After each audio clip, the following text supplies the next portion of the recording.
ಶ್ರೀಗುರುಭ್ಯೋ ನಮಃ. ಹರಿ ಓಂ.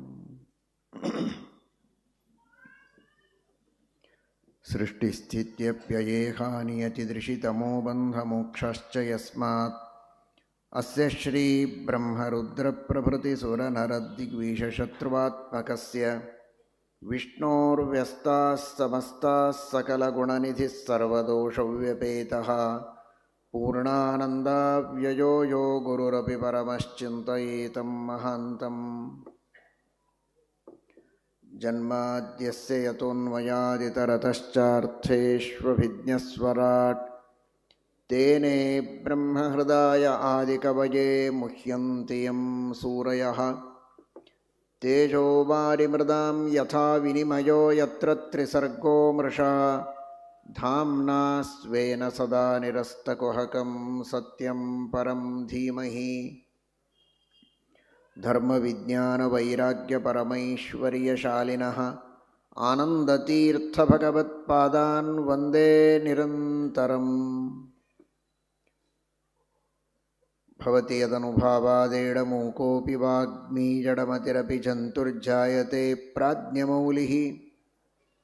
ಸಕಲವಚನಚೇತೋ ದೇವತಾ ಭಾರತೀ ಸಾ ಮಮ ವಚಸಿ ನಿಧತ್ತಾಂ ಸನ್ನಿಧಿಂ ಮಾನಸೇ ಚ. ಯಂ ಪ್ರವ್ರಜन्तಮನುಪೇತಮಪೇತಕೃತ್ಯಂ ದ್ವೈಪಾಯನೋ ವಿರಹಕಾತರ ಆಜುಹಾವ.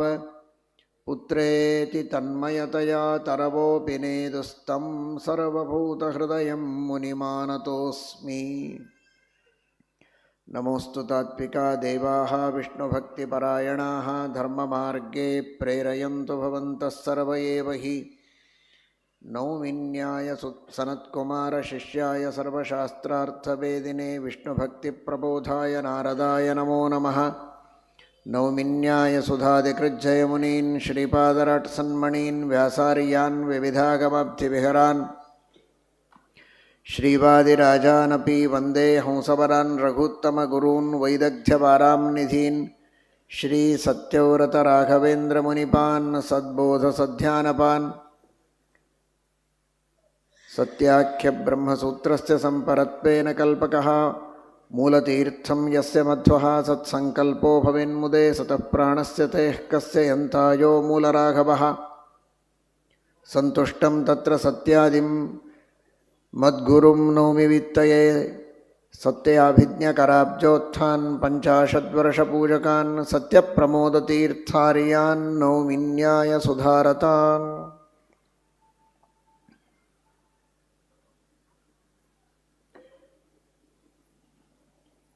ಶ್ರೀಶುಕ ಉವಾಚ. ವಿರೂಪಃ ಕೇತುಮಾನ್ ಶಂಭುಃ ಅಂಬರೀಷಸುತಾಸ್ತ್ರಯಃ. ವಿರೂಪಾತ್ ಪೃಷದಶ್ವೋಭೂತ್ ತತ್ಪುತ್ರಸ್ತು ರಥೀತರಃ. ಸ್ವಸ್ತ್ಯಸ್ತು ಅಶೇಷಸನ್ಮಂಗಲಾನಿ ಸಂತು ಶ್ಲೋಕೈಕಶ್ರವಣಪಠನಮಾತ್ರೇಣ ಕಥಾ ವಕ್ತುಶ್ಚ ಶ್ರೋತॄಣಾಂ ನಿಖಿಲಕಲಿಕೃತಕಲ್ಮಷಾಪನೋದನಪಟುತರೆ ಧರ್ಮಾದ್ಯಖಿಲಪುರುಷಾರ್ಥಸಾಧನೀಭೂತೆ ಶ್ರೀಮದ್ಭಾಗವತೆ ಮಹಾಪುರಾಣೇ ಪಾರಮಹಂಸ್ಯಾಂ ಸಂಹಿತಾಯಾಂ ಅದ್ಯ ಕಥಾ ಪ್ರಸಕ್ತೌ ಕಿಂಚಿತ್ ಪೂರ್ವಪ್ರಸಕ್ತ ಪ್ರಮೇಯಾನುವಾದಃ. ಹರಿ ಓಂ.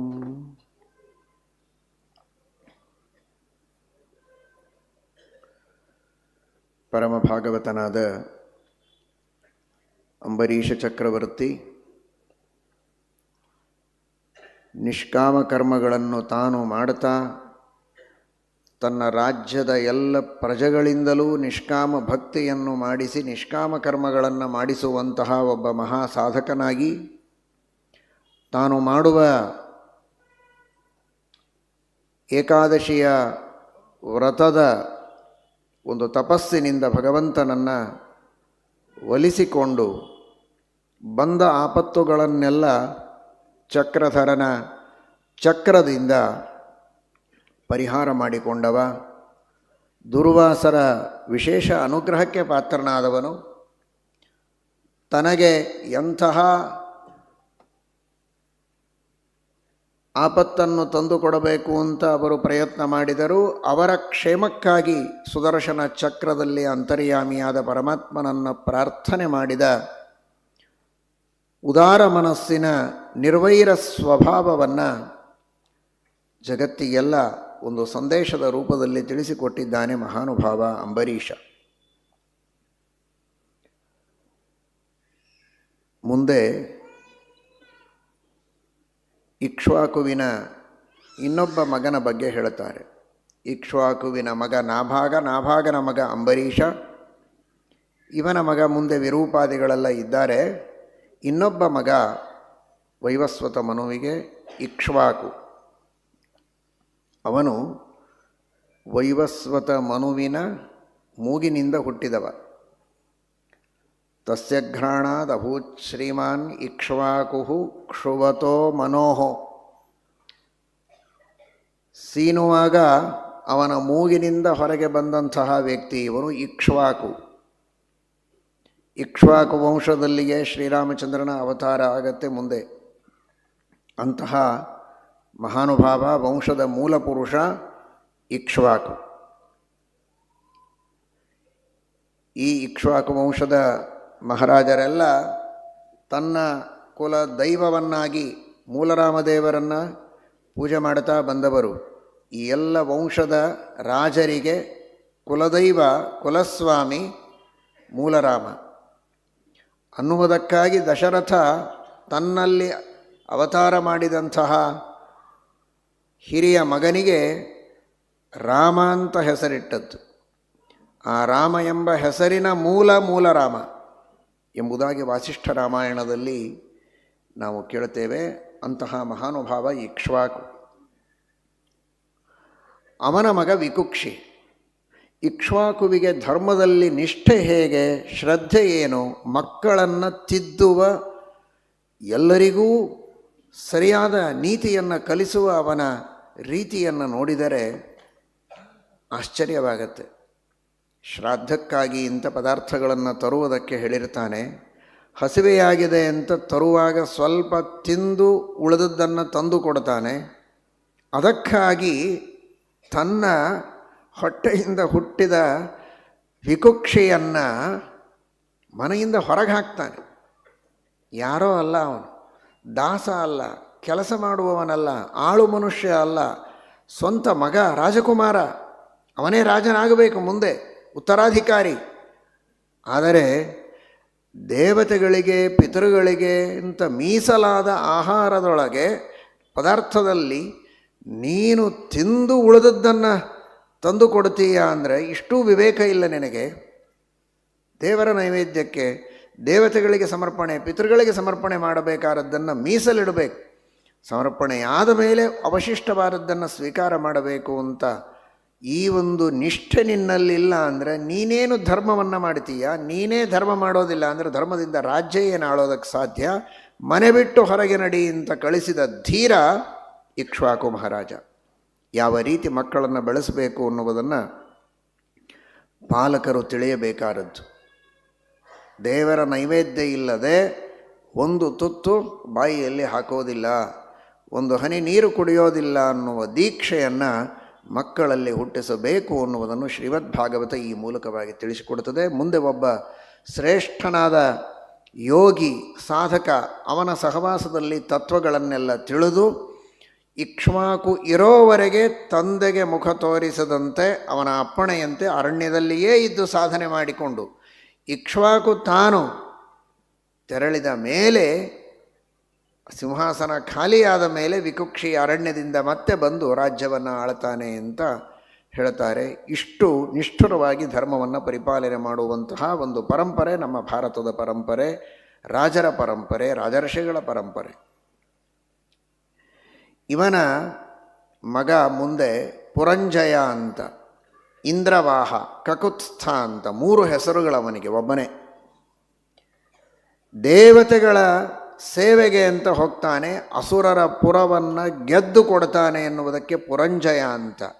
ವಾಹನ ಸ್ವತಃ ಇಂದ್ರನೇ ಎತ್ತಾಗಿ ತನ್ನ ಬೆನ್ನಿನ ಮೇಲೆ ಇವನನ್ನು ನಿಲ್ಲಿಸಿಕೊಂಡು ಇವನಿಂದ ಯುದ್ಧ ಮಾಡಿಸ್ತಾನೆ. ಇಂದ್ರವಾಹ, ಇಂದ್ರನನ್ನೇ ವಾಹನವನ್ನಾಗಿ ಪಡೆದವ.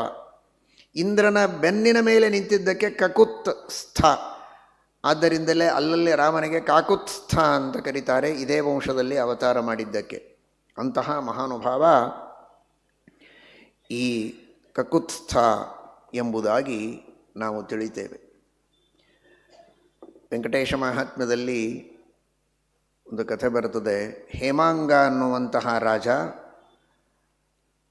ಸತ್ಪಾತ್ರರಿಗೆ ದಾನವನ್ನು ಮಾಡದೆ ಅಪಾತ್ರರಿಗೆ ದಾನವನ್ನು ಮಾಡ್ತಾ ಇದ್ದ.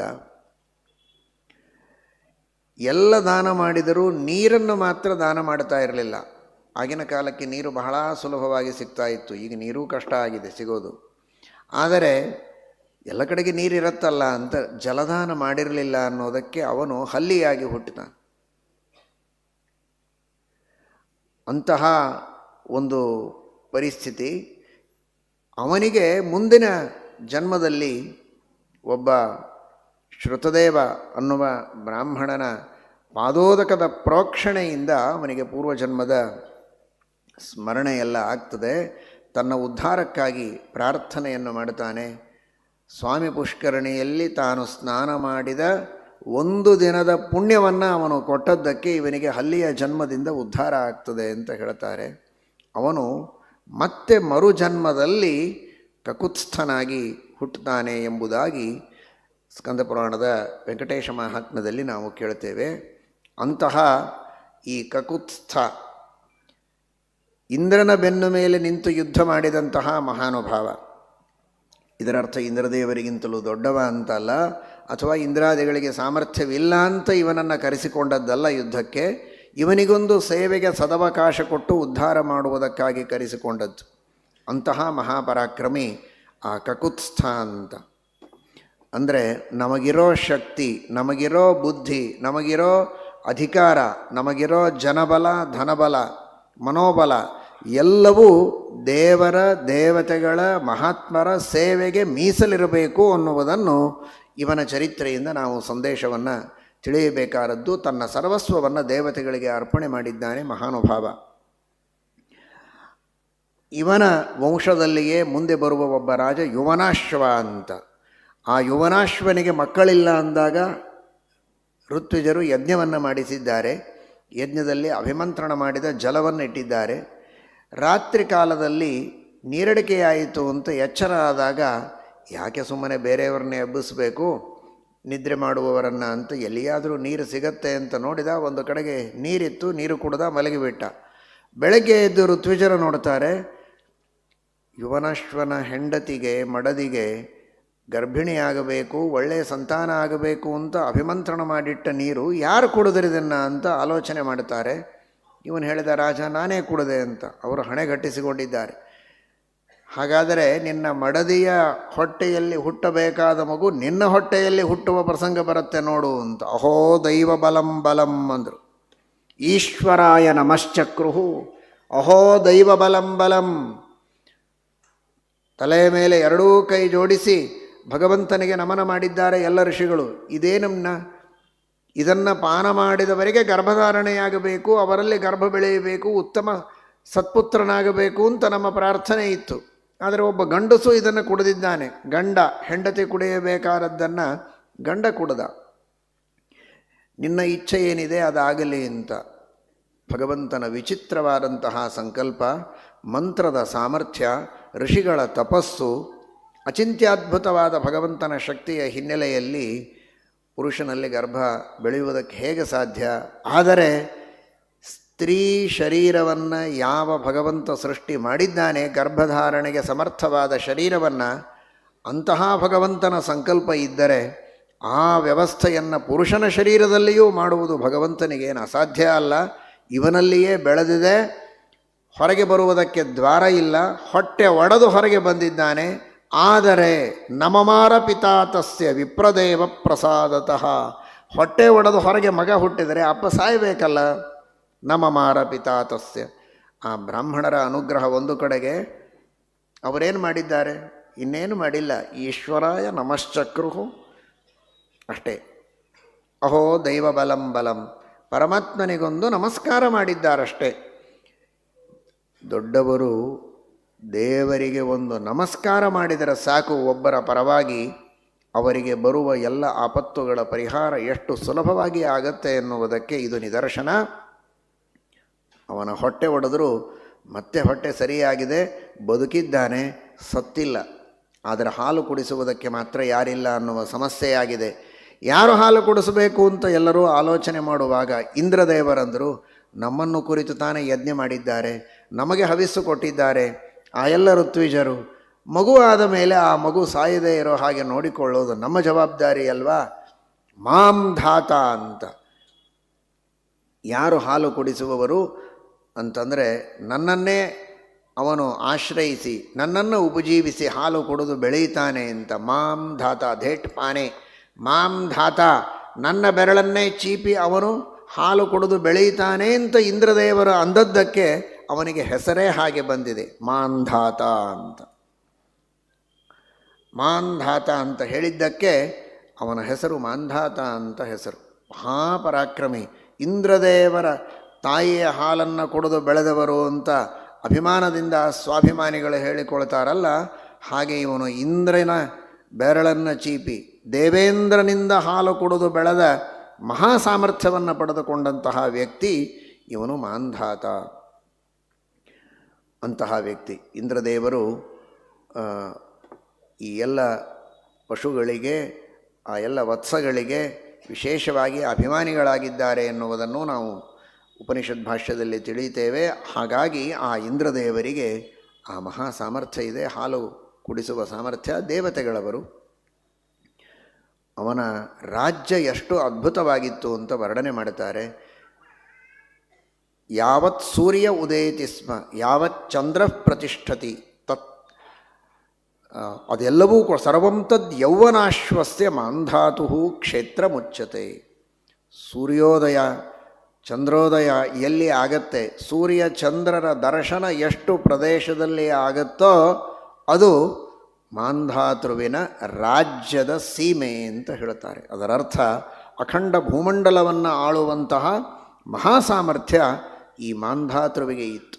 ಇಂತಹ ದೊಡ್ಡ ಸಾಮ್ರಾಜ್ಯವನ್ನು ಬೆಳೆಸಿದ್ದು ಕಟ್ಟಿದ್ದು 12 ದಿನಗಳಲ್ಲಿ ಅಂತ ಮೂಲ ಮಹಾಭಾರತದಲ್ಲಿ ವರ್ಣನೆ ಬರ್ತದೆ.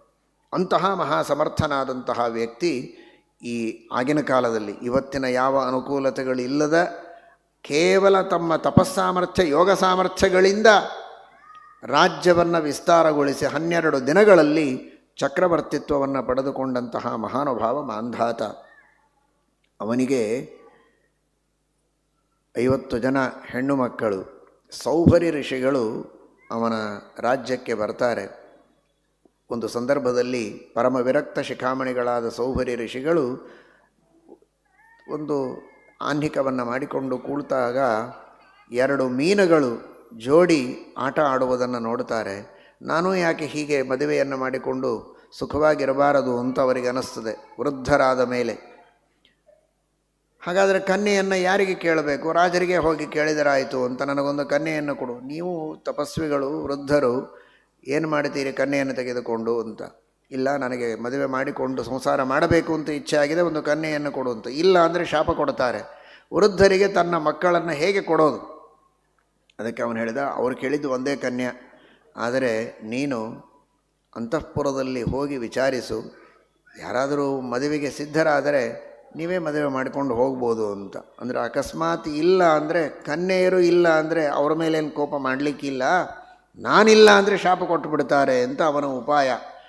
ಆದರೆ ಸೌಭರಿ ಋಷಿಗಳಿಗೆ ಇವನ ಮನಸ್ಸು ಏನಿದೆ ಅಂತ ಅರ್ಥವಾಗಿದೆ. ಜ್ಞಾನಿಗಳವರು, ಅವರು ರಾಜನ ದರ್ಬಾರದಿಂದ ಅಂತಃಪುರಕ್ಕೆ ಹೋಗುವುದರೊಳಗೆ ನವತರುಣರಾಗಿ ಒಳಗೆ ಹೋಗಿದ್ದಾರೆ. ತಮ್ಮ ತಪಸ್ಸಾಮರ್ಥ್ಯದಿಂದ ಭಾರೀ ಸ್ಫುರದ್ರೂಪಿಗಳಾಗಿ ಒಳಗೆ ಪ್ರವೇಶ ಮಾಡಿದರೆ, ನನ್ನನ್ನು ಯಾರು ಮದುವೆ ಮಾಡಿಕೊಳ್ತೀರಿ ಅಂತ ಕೇಳಿದರೆ ಯಾರೋ ಒಬ್ಬರು ಬರಬಹುದು ಅಂದರೆ 50 ಜನ ಬಂದಿದ್ದಾರೆ, ನನ್ನನ್ನು ಮದುವೆಯಾಗು ಅಂತ 50 ಜನರನ್ನು ಕರೆದುಕೊಂಡು ರಾಜನ ಮುಂದೆ ಬಂದು ನಿಂತರು. ಇವರೆಲ್ಲ ಮದುವೆಯಾಗುವುದಕ್ಕೆ ಸಿದ್ಧರಾಗಿದ್ದಾರೆ ಅಂತ.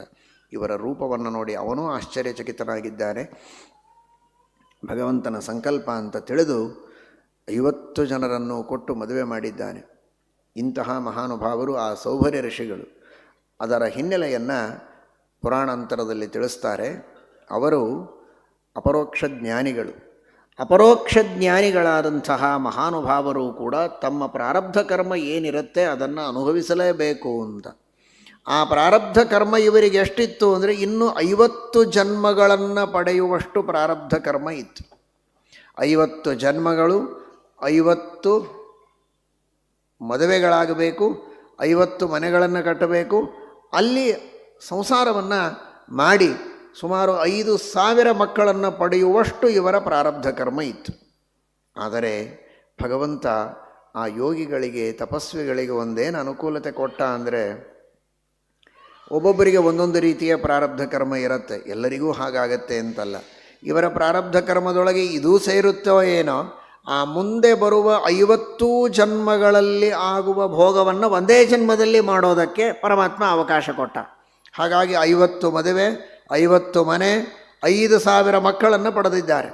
ಆ ಒಂದೇ ಒಂದು ಜನ್ಮದಲ್ಲಿ ಆ ರೀತಿ ಭೋಗವನ್ನು ಮಾಡಿ ಕೊನೆಗಂತಾರೆ ವಿರಕ್ತರಾಗಿ ಎಲ್ಲವನ್ನ ಬಿಟ್ಟು ತಮ್ಮ ಸಾಧನೆಯನ್ನು ಮಾಡಿಕೊಂಡು ತಮ್ಮ ಗತಿಯನ್ನು ತಾವು ಹೊಂದಿದ್ದಾರೆ ಅಂತ ಅವರ ವರ್ಣನೆಯನ್ನು ಹೇಳ್ತಾರೆ. ಅಹೋ ಇಮಂ ಪಶ್ಯತ ಮೇ ವಿನಾಶಂ ತಪಸ್ವಿನಃ ಸಚ್ಚರಿತೌ ರಥಸ್ಯ ಅಂತರ್ಜಲೆ ವಾರಿಚರ ಪ್ರಸಂಗಾತ್ ಪ್ರಸ್ರಾವಿತಂ ಬ್ರಹ್ಮ ಚಿರಂ ಧೃತಂ ಯತ್. ಎಷ್ಟು ದೀರ್ಘಕಾಲದವರೆಗೆ ಬ್ರಹ್ಮಚರ್ಯದ ಪರಿಪಾಲನೆಯನ್ನು ಮಾಡಿದಂತಹ ನಾನು ಆ ಮೀನುಗಳ ಜೋಡಿಯನ್ನು ನೋಡಿ ಅದರಂತೆ ನಾನೂ ಇರಬೇಕು ಅಂತ ಒಂದು ಕ್ಷಣದ ಅಪೇಕ್ಷೆಯಿಂದ ಬ್ರಹ್ಮಚರ್ಯವನ್ನು ಕಳೆದುಕೊಂಡದ್ದಾಯಿತು. ಸಂಗಂ ತ್ಯಜೇತ ಮಿಥುನ ವೃಜಿನಾನ್ ಮುಮುಕ್ಷು. ಅದಕ್ಕಾಗಿ ಸಂಘವನ್ನು ಮಾಡಬಾರದು, ಏಕಾಂತದಲ್ಲಿದ್ದು ಸಾಧನೆಯನ್ನು ಮಾಡಬೇಕು ಅನ್ನುವ ಸಂದೇಶವನ್ನು ಜಗತ್ತಿಗೆ ಆ ಸೌಭರಿ ಋಷಿಗಳು ನೀಡಿದ್ದಾರೆ. ಆ ಸೌಭರಿ ಋಷಿಗಳ ಜೀವನದ ಚರಿತ್ರೆಯಿಂದ ಬಂದ ಸಂದೇಶದ ಸೌರಭವನ್ನು ನಾವೆಲ್ಲ ನಮ್ಮ ಜೀವನದಲ್ಲಿ ಆಘ್ರಾಣನ ಮಾಡಿ ಅದನ್ನು ಅಳವಡಿಸಿಕೊಂಡು ವೈರಾಗ್ಯದಿಂದ ಇರುವಂತಹ ಪ್ರಯತ್ನವನ್ನು ಮಾಡಬೇಕು ಎಂಬುದಾಗಿ ಶ್ರೀಮದ್ಭಾಗವತ ತಿಳಿಸಿಕೊಡುತ್ತದೆ. ಮುಂದೆ ಇದೇ ಮಾಂಧಾತೃವಿನ ವಂಶದಲ್ಲಿ ತ್ರಿಶಂಕು ರಾಜ ಬರ್ತಾನೆ. ಆ ತ್ರಿಶಂಕು ಇದೇ ಶರೀರದಿಂದ ಸ್ವರ್ಗಕ್ಕೆ ಹೋಗಬೇಕು ಅಂತ ಅಪೇಕ್ಷೆ. ಕುಲಗುರುಗಳು ವಸಿಷ್ಠರು ಇಲ್ಲ ಅಂತ ಹೇಳಿದರು, ಅವರ ಮಕ್ಕಳು ಇಲ್ಲ ಅಂತ ಹೇಳ್ತಾರೆ. ವಿಶ್ವಾಮಿತ್ರರ ಹತ್ತಿರ ಹೋದಾಗ ನಾನು ಕಳಿಸ್ತೇನೆ ಅಂತ ತಮ್ಮ ತಪಸ್ಸಿನಿಂದ ಸ್ವಶರೀರ ಸ್ವರ್ಗಕ್ಕೆ ಕಳಿಸ್ತಾರೆ. ಆದರೆ ದೇವತೆಗಳು ಒಳಗೆ ಪ್ರವೇಶ ಕೊಡೋದಿಲ್ಲ. ಯಾಕೆ? ನೀನು ಹೀಗೆಲ್ಲ ಶರೀರದಿಂದ, ಈ ಭೌತಿಕವಾದ ಶರೀರದಿಂದ, ಭೂಲೋಕದಲ್ಲಿರುವಂತಹ ಈ ಪಂಚಭೌತಿಕ ಶರೀರದಿಂದ ಬರುವುದಲ್ಲ, ದಿವ್ಯವಾದ ಶರೀರ ತೇಜೋಮಯ, ಆ ಶರೀರವನ್ನು ಬಿಟ್ಟು ತೇಜೋಮಯವಾದ ಶರೀರದಿಂದ ಸ್ವರ್ಗಕ್ಕೆ ಪ್ರವೇಶ ಮಾಡಬೇಕು ಅಂತ ಕಾರಣ ಹೇಳೋದಿಲ್ಲ ದೇವತೆಗಳು. ಅವರೇನಂತಾರೆ ಅಂದರೆ, ನಿನ್ನ ಕುಲಗುರುಗಳು ವಸಿಷ್ಠರು, ವಿಶ್ವಾಮಿತ್ರರೇನು ಜ್ಞಾನಿಗಳಲ್ಲ ಅಂತಲ್ಲ, ವಿಶ್ವಾಮಿತ್ರರು ಮಹಾಜ್ಞಾನಿಗಳು, ಗಾಯತ್ರಿ ಮಂತ್ರದ ದ್ರಷ್ಟಾರರು. ಇಬ್ಬರೂ ಒಂದೇ ಕಕ್ಷೆಯಲ್ಲಿ ಬರ್ತಾರೆ. ವಸಿಷ್ಠರು ವಿಶ್ವಾಮಿತ್ರರು ಇಬ್ಬರು 16ನೇ ಕಕ್ಷೆಯವರೇ, ಸಮಾನರು, ಮಹಾಜ್ಞಾನಿಗಳು, ಏನು ಕೊರತೆ ಇಲ್ಲ. ಆದರೆ ನಿನ್ನ ಕುಲಗುರುಗಳು ವಿಶ್ವಾಮಿತ್ರರಲ್ಲ, ನಿನ್ನ ಕುಲಗುರುಗಳು ವಸಿಷ್ಠರು. ಗುರುಶಾಪ ಹತೋ ಮೂಢ ಪತ ಭೂಮಿಂ ಅವಾಕ್ಷಿರಾಹ. ವಾಲ್ಮೀಕಿ ರಾಮಾಯಣ ಹೇಳುತ್ತದೆ ಈ ಮಾತು. ಗುರುಶಾಪದಿಂದ ಹತನಾಗಿದ್ದೆ, ಆದ್ದರಿಂದ ನಿನಗೆ ಸ್ವರ್ಗದಲ್ಲಿ ಪ್ರವೇಶ ಇಲ್ಲ. ವಿಶ್ವಾಮಿತ್ರರ ತಪಸ್ಸು ನಿನ್ನ ಬೆನ್ನ ಹಿಂದೆ ಇದೆ, ಆದರೆ ವಸಿಷ್ಠರ ಶಾಪ ಇದೆ, ನೀನು ಕೆಳಗೆ ಬೀಳು ಅಂತಾರೆ. ಆಗ ವಿಶ್ವಾಮಿತ್ರರು ಪುನಃ ತಮ್ಮ ತಪಸ್ಸಿನಿಂದ ಅವರನ್ನು ಹಾಗೇ ಇಟ್ಟು ಹೊಸ ಸ್ವರ್ಗವನ್ನು ನಿರ್ಮಾಣ ಮಾಡುತ್ತಾರೆ ಅಂತ. ಅಂತೂ ನಿಜವಾದ ಸ್ವರ್ಗ ಸಿಕ್ಕಿಲ್ಲ, ನಿಜವಾದ ದೇವತೆಗಳ ಸಹವಾಸ ತ್ರಿಶಂಕುವಿಗೆ ಸಿಗಲಿಲ್ಲ. ಎಂದಿಗೂ ಗುರುಗಳನ್ನು ಉಲ್ಲಂಘನೆ ಮಾಡಿ, ಗುರುದ್ರೋಹವನ್ನು ಮಾಡಿ ನಾನು ಸಿದ್ಧಿಯನ್ನು ಪಡೆದುಕೊಳ್ತೇನೆ ಅಂತ ಮನುಷ್ಯ ಪ್ರಯತ್ನ ಮಾಡಬಾರದು. ಗುರುವಿನ ಗುಲಾಮನಾಗದ ತನಕ ದೊರೆಯದಣ್ಣ ಮುಕುತಿ. ಗುರುಗಳ ಅನುಗ್ರಹವನ್ನು ಪಡೆಯಬೇಕು. ಯದ್ಗುರು ಸುಪ್ರಸನ್ನ ಸನ್ ದದ್ಯಾತ್ ತನ್ನ ಅನ್ಯಥಾ ಭವೇತ್. ಗುರುಗಳ ಪ್ರಸಾದದಿಂದ ವಿದ್ಯೆಯನ್ನು ಪಡೆಯಬೇಕು ಎಂಬ ಸಂದೇಶವನ್ನು ತ್ರಿಶಂಕುವಿನ ಚರಿತ್ರೆಯಿಂದ ನಾವು ಅರ್ಥ ಮಾಡಿಕೊಳ್ಳಬೇಕಾಗಿದೆ. ಇವನಿಂದ ಹರಿಶ್ಚಂದ್ರ, ಆ ಹರಿಶ್ಚಂದ್ರ ಸತ್ಯ ಹರಿಶ್ಚಂದ್ರ ಮುಂದೆ. ಆದರೆ ಮೊದಲ ಹಂತದಲ್ಲಿ ಹರಿಶ್ಚಂದ್ರನಿಗೆ ಮಕ್ಕಳಾಗದೇ ಇರುವಾಗ ವರುಣ ದೇವತಾಕವಾದ ಇಷ್ಟಿಯನ್ನು ಮಾಡ್ತಾನೆ. ಶ್ರೇಷ್ಠ ಮಗನಾದರೆ ನಿನಗೆ ಬಲಿ ಕೊಟ್ಟು ಬಿಡ್ತೇನೆ ಅಂತ ಬೇಡಿಕೊಂಡಿರ್ತಾನೆ. ಈ ಥರ ಬೇಡಿಕೊಳ್ಬೇಕಾ? ಮಕ್ಕಳಿಲ್ಲ ಅನ್ನೋದಕ್ಕೆ ಕಷ್ಟಪಟ್ಟು ಯಜ್ಞ ಮಾಡ್ತಾ ಇರೋದು, ಮಕ್ಕಳಾದರೆ ನಿನಗೇ ಕೊಡ್ತೇನೆ ಅಂತ ಹಾಗೆ ಕೊಡ್ಲಿಕ್ಕೆ ಸಾಧ್ಯವೇ ಇಲ್ಲ, ಮನಸ್ಸು ಒಪ್ಪೋದಿಲ್ಲ. ಆದರೆ ಏನಾದರಾಗಲಿ ಮಕ್ಕಳಾದರಾಯಿತು ಅನ್ನುವ ಒಂದು ಉತ್ಸಾಹದಲ್ಲಿ ಬೇಡಿಕೊಂಡಿದ್ದಾನೆ. ಒಬ್ಬರು ಹೇಗೆ ಬೇಡಿಕೊಂಡಿದ್ದರಂತೆ ತಿರುಪತಿಯ ತಿಮ್ಮಪ್ಪನಿಗೆ, ನನಗೆ ಮಗು ಆದರೆ ನಿನ್ನ ರಥದ ಗಾಲಿಯ ಕೆಳಗೆ ಮಗುವನ್ನು ಹಾಕಿಬಿಡುತ್ತೇನೆ ಅಂತ. ಮತ್ತು ಮಗು ಆಗಬೇಕು ಯಾಕೆ? ಆದರೆ ಏನಾದರಾಗಲಿ ಅಂತೂ ಮಕ್ಕಳಿಲ್ಲ ಬಂಜೆ ಅಂತ ಅನಿಸ್ಕೊಳ್ಬಾರ್ದು, ಮಕ್ಕಳಾದರೆ ಸಾಕು, ಮಗು ಹೋದರೆ ಹೋಗಲಿ ಅನ್ನೋ ದೃಷ್ಟಿಯಿಂದ ಕೇಳಿಕೊಂಡಿದ್ದಾರೆ. ಮಗು ಆಯಿತು, ಗರುಡೋತ್ಸವ ಪ್ರಾರಂಭ ಆಗಿದೆ. ರಥ ಒಂದು ಹೆಜ್ಜೆ ಮುಂದೆ ಹೋಗ್ತಾ ಇಲ್ಲ.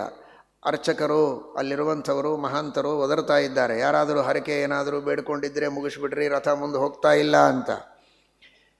ಯಾರೂ ಏನು ಹೇಳಲಿಕ್ಕೆ ತಯಾರಿಲ್ಲ, ಯಾರೇನು ಬೇಡ್ಕೊಂಡಿದ್ದಿಲ್ಲ. ಆದರೆ ಇವಳಿಗೆ ಹೇಳೋದಕ್ಕೆ ಧೈರ್ಯ ಇಲ್ಲ.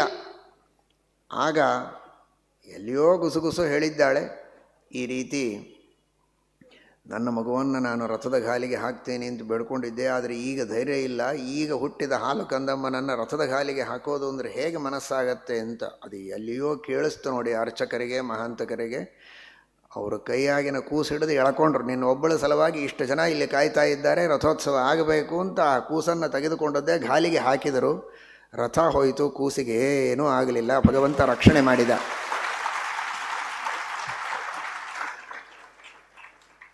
ಅಂತಹ ಶ್ರದ್ಧೆ, ವಿಶ್ವಾಸ, ಭಕ್ತಿ ಇದ್ದಾಗ ಸರಕ್ಷಿತ ರಕ್ಷತಿ ಯೋಹಿ ಗರ್ಭೆ, ಭಗವಂತ ರಕ್ಷಣೆ ಮಾಡುತ್ತಾನೆ.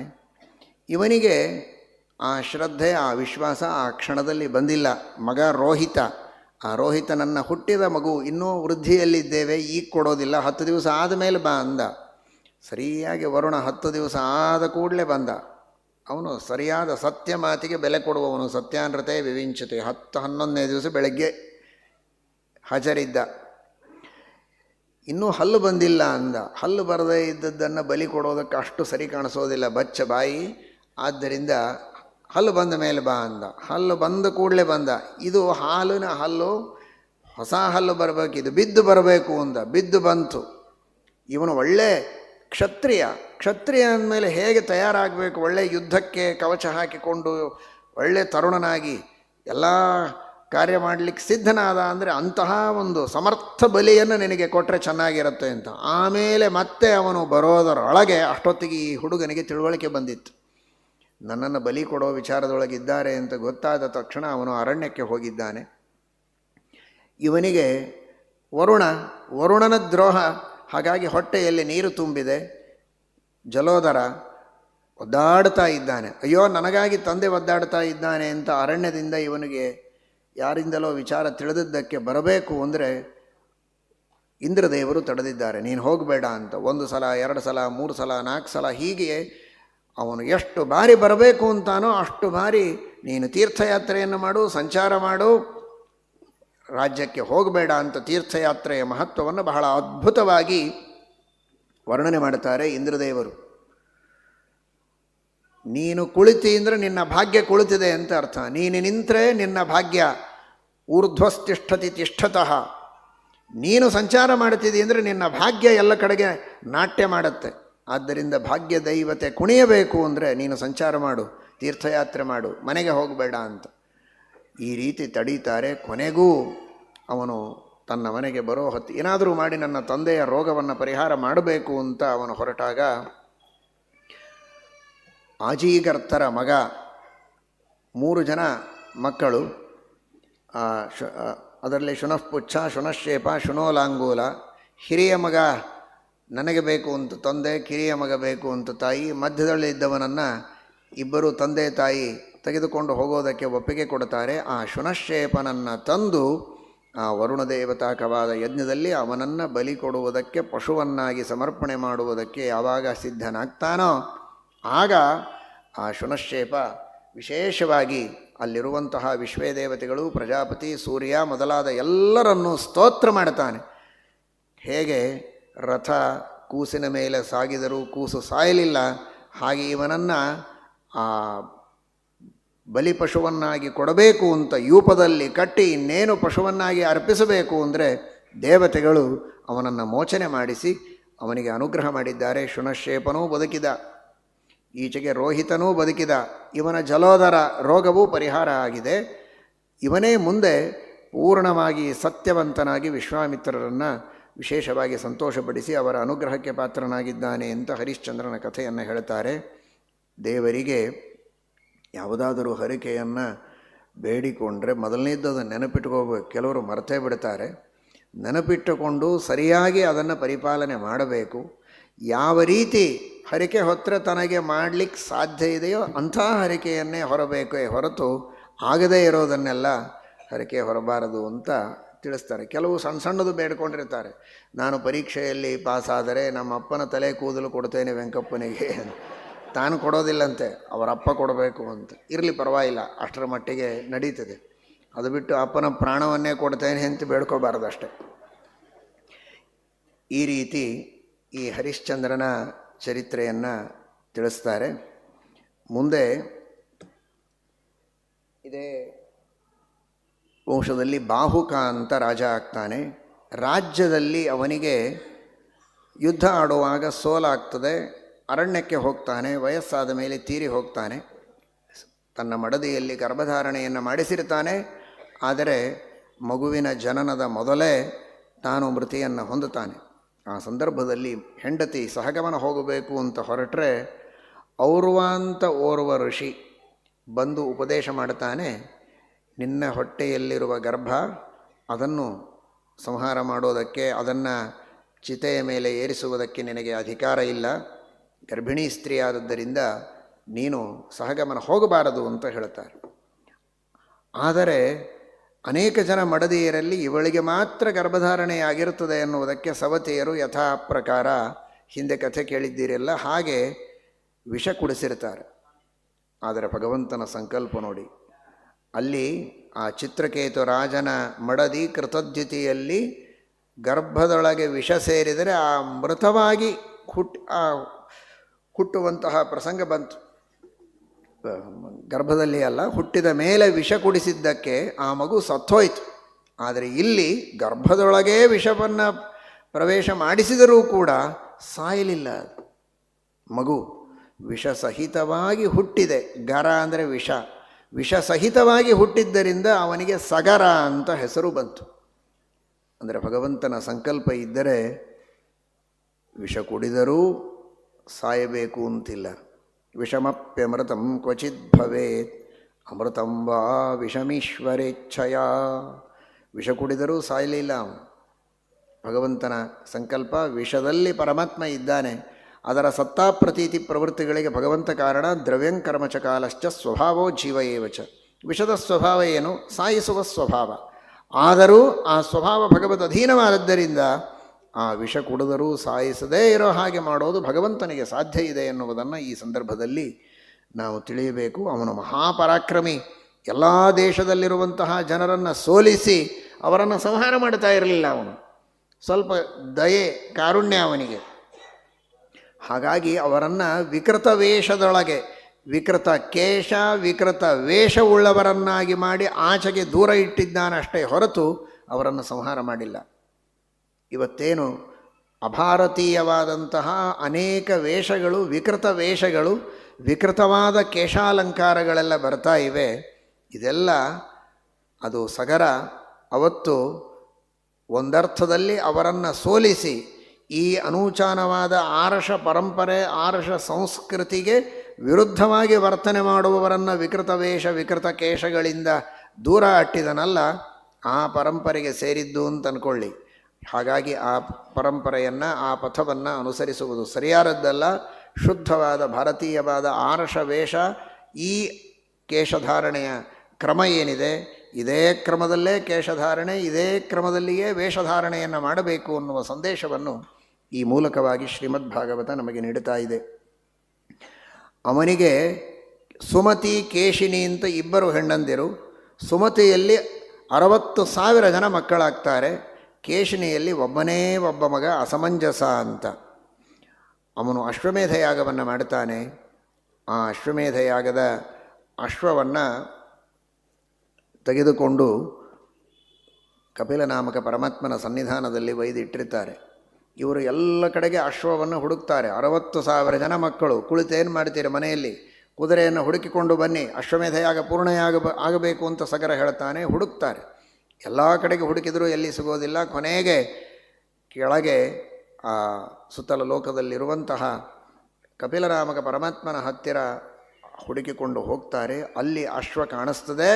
ಇದೇ ಕಪಿಲನೇ ಅಶ್ವವನ್ನು ಕದ್ದು ತಂದು ಇಟ್ಟುಕೊಂಡದ್ದು ಅಂತ ಕಪಿಲನಾಮಕ ಪರಮಾತ್ಮನ ಮೇಲೆ ಯಾವಾಗ ಆಕ್ಷೇಪವನ್ನು ಮಾಡ್ತಾರೆ, ನಿಂದೆಯನ್ನು ಮಾಡ್ತಾರೆ, 60,000 ಜನ, ಒಬ್ಬರಲ್ಲ ಇಬ್ಬರಲ್ಲ ಕೆಲವರಲ್ಲ, 60,000ಕ್ಕೆ 60,000 ಜನ ಭಸ್ಮ ಆಗಿ ಹೋಗ್ತಾರೆ.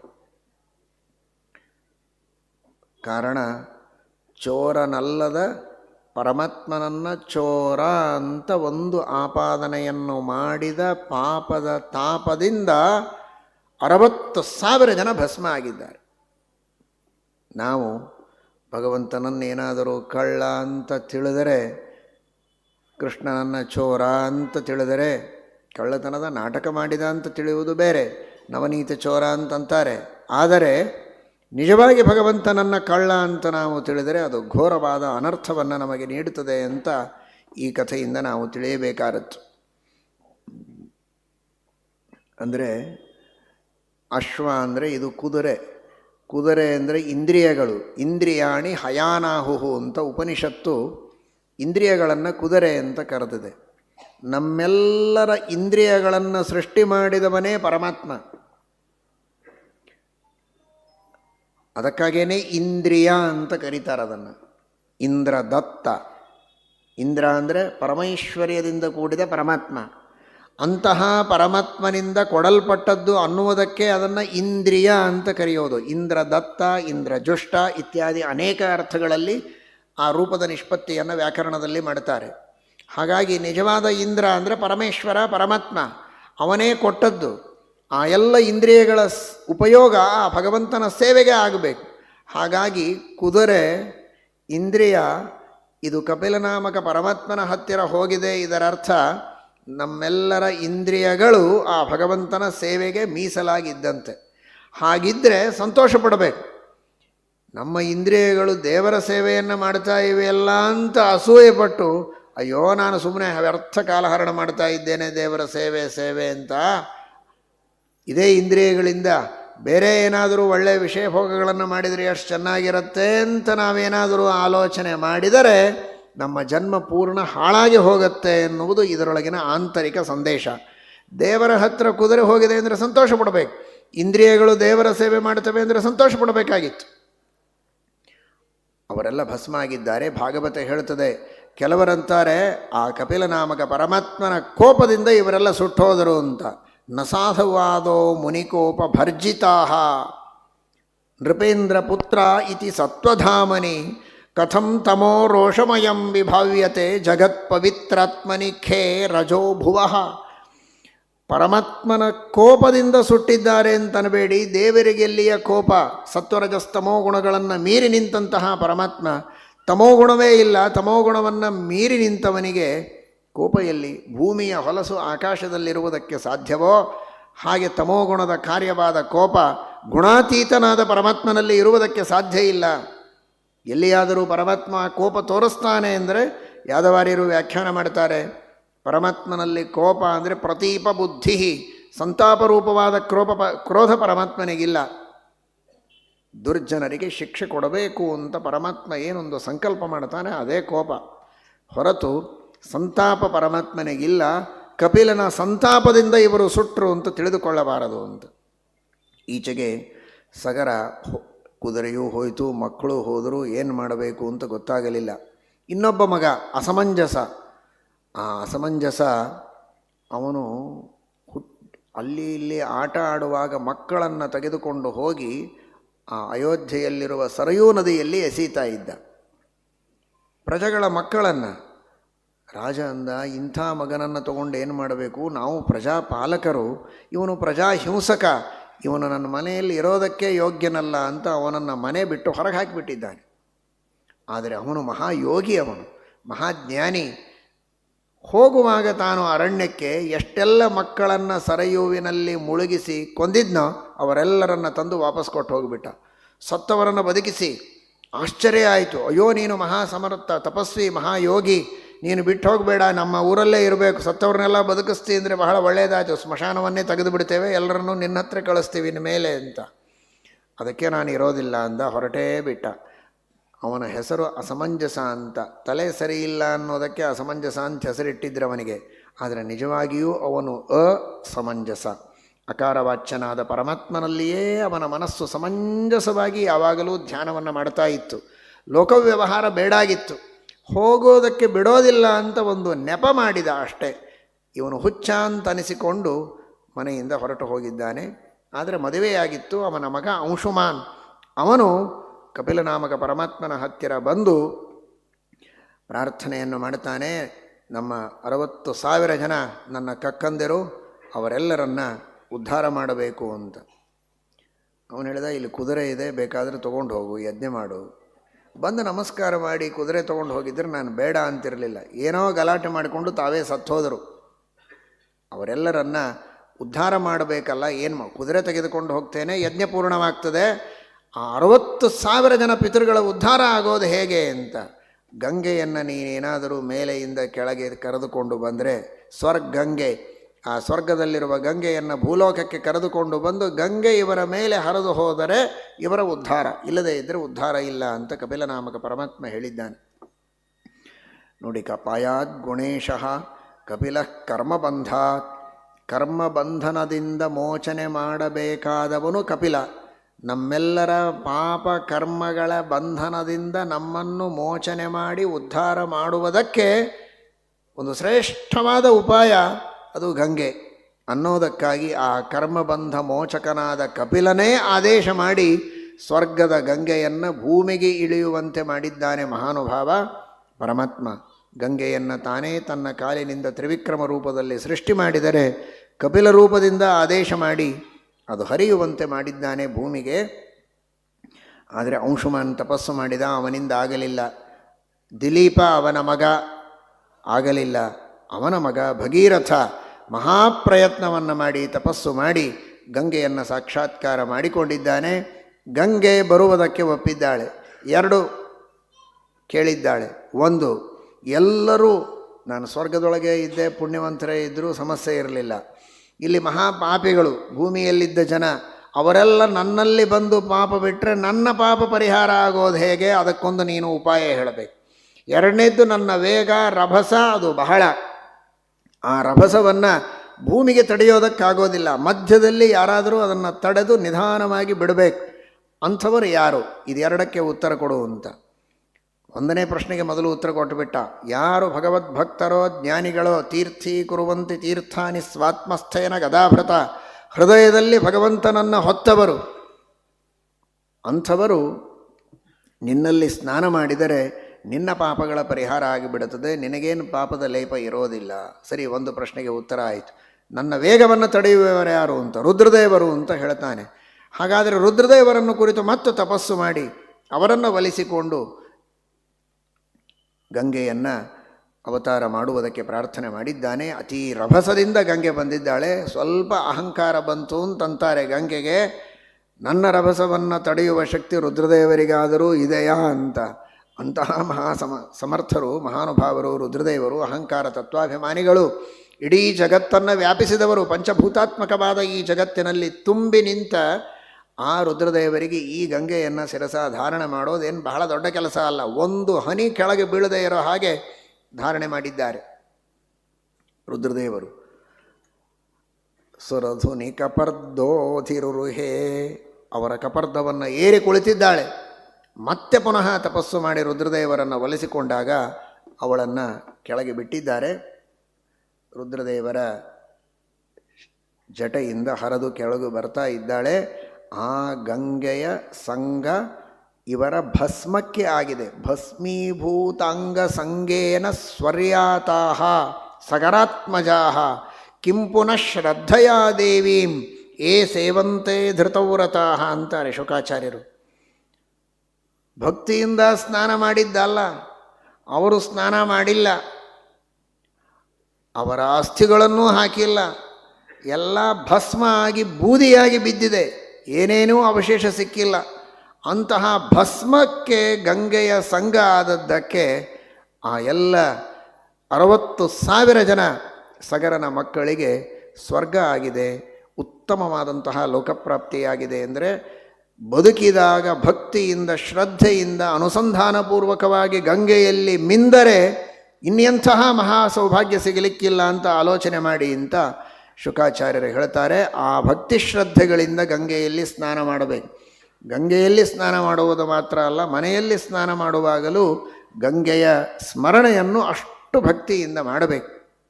ಗಂಗಾ ಗಂಗೇತಿ ಯೋ ಬ್ರೂಯಾತ್ ಯೋಜನಾನಾಂ ಶತೈರಪಿ ಯೋಜನಾನಾಂ ಶತೈ ವ್ಯವಹಿತೋಪಿ.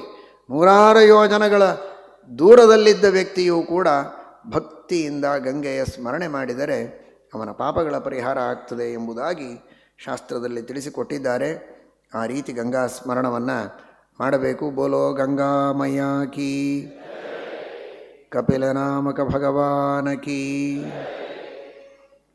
ಆ ರೀತಿ ಅವರೆಲ್ಲರ ಉದ್ಧಾರ ಆಗಿದೆ. ಅಂತೂ ಈ ಭಾಗೀರಥಿ ಗಂಗಾ ಅಂತ ಸ್ಮರಣೆ ಮಾಡಿದ ಮಾತ್ರಕ್ಕೆ ಉದ್ಧಾರ ಆಗ್ತದೆ. ಆದರೆ ಕೆಲವರು ಅಷ್ಟು ದೂರ ಹೋದರೂ ಅಹಂಕಾರ ಬಿಟ್ಟಿರೋದಿಲ್ಲ, ಅದೇನು ಪ್ರಯೋಜನಕ್ಕೆ ಬರೋದಿಲ್ಲ.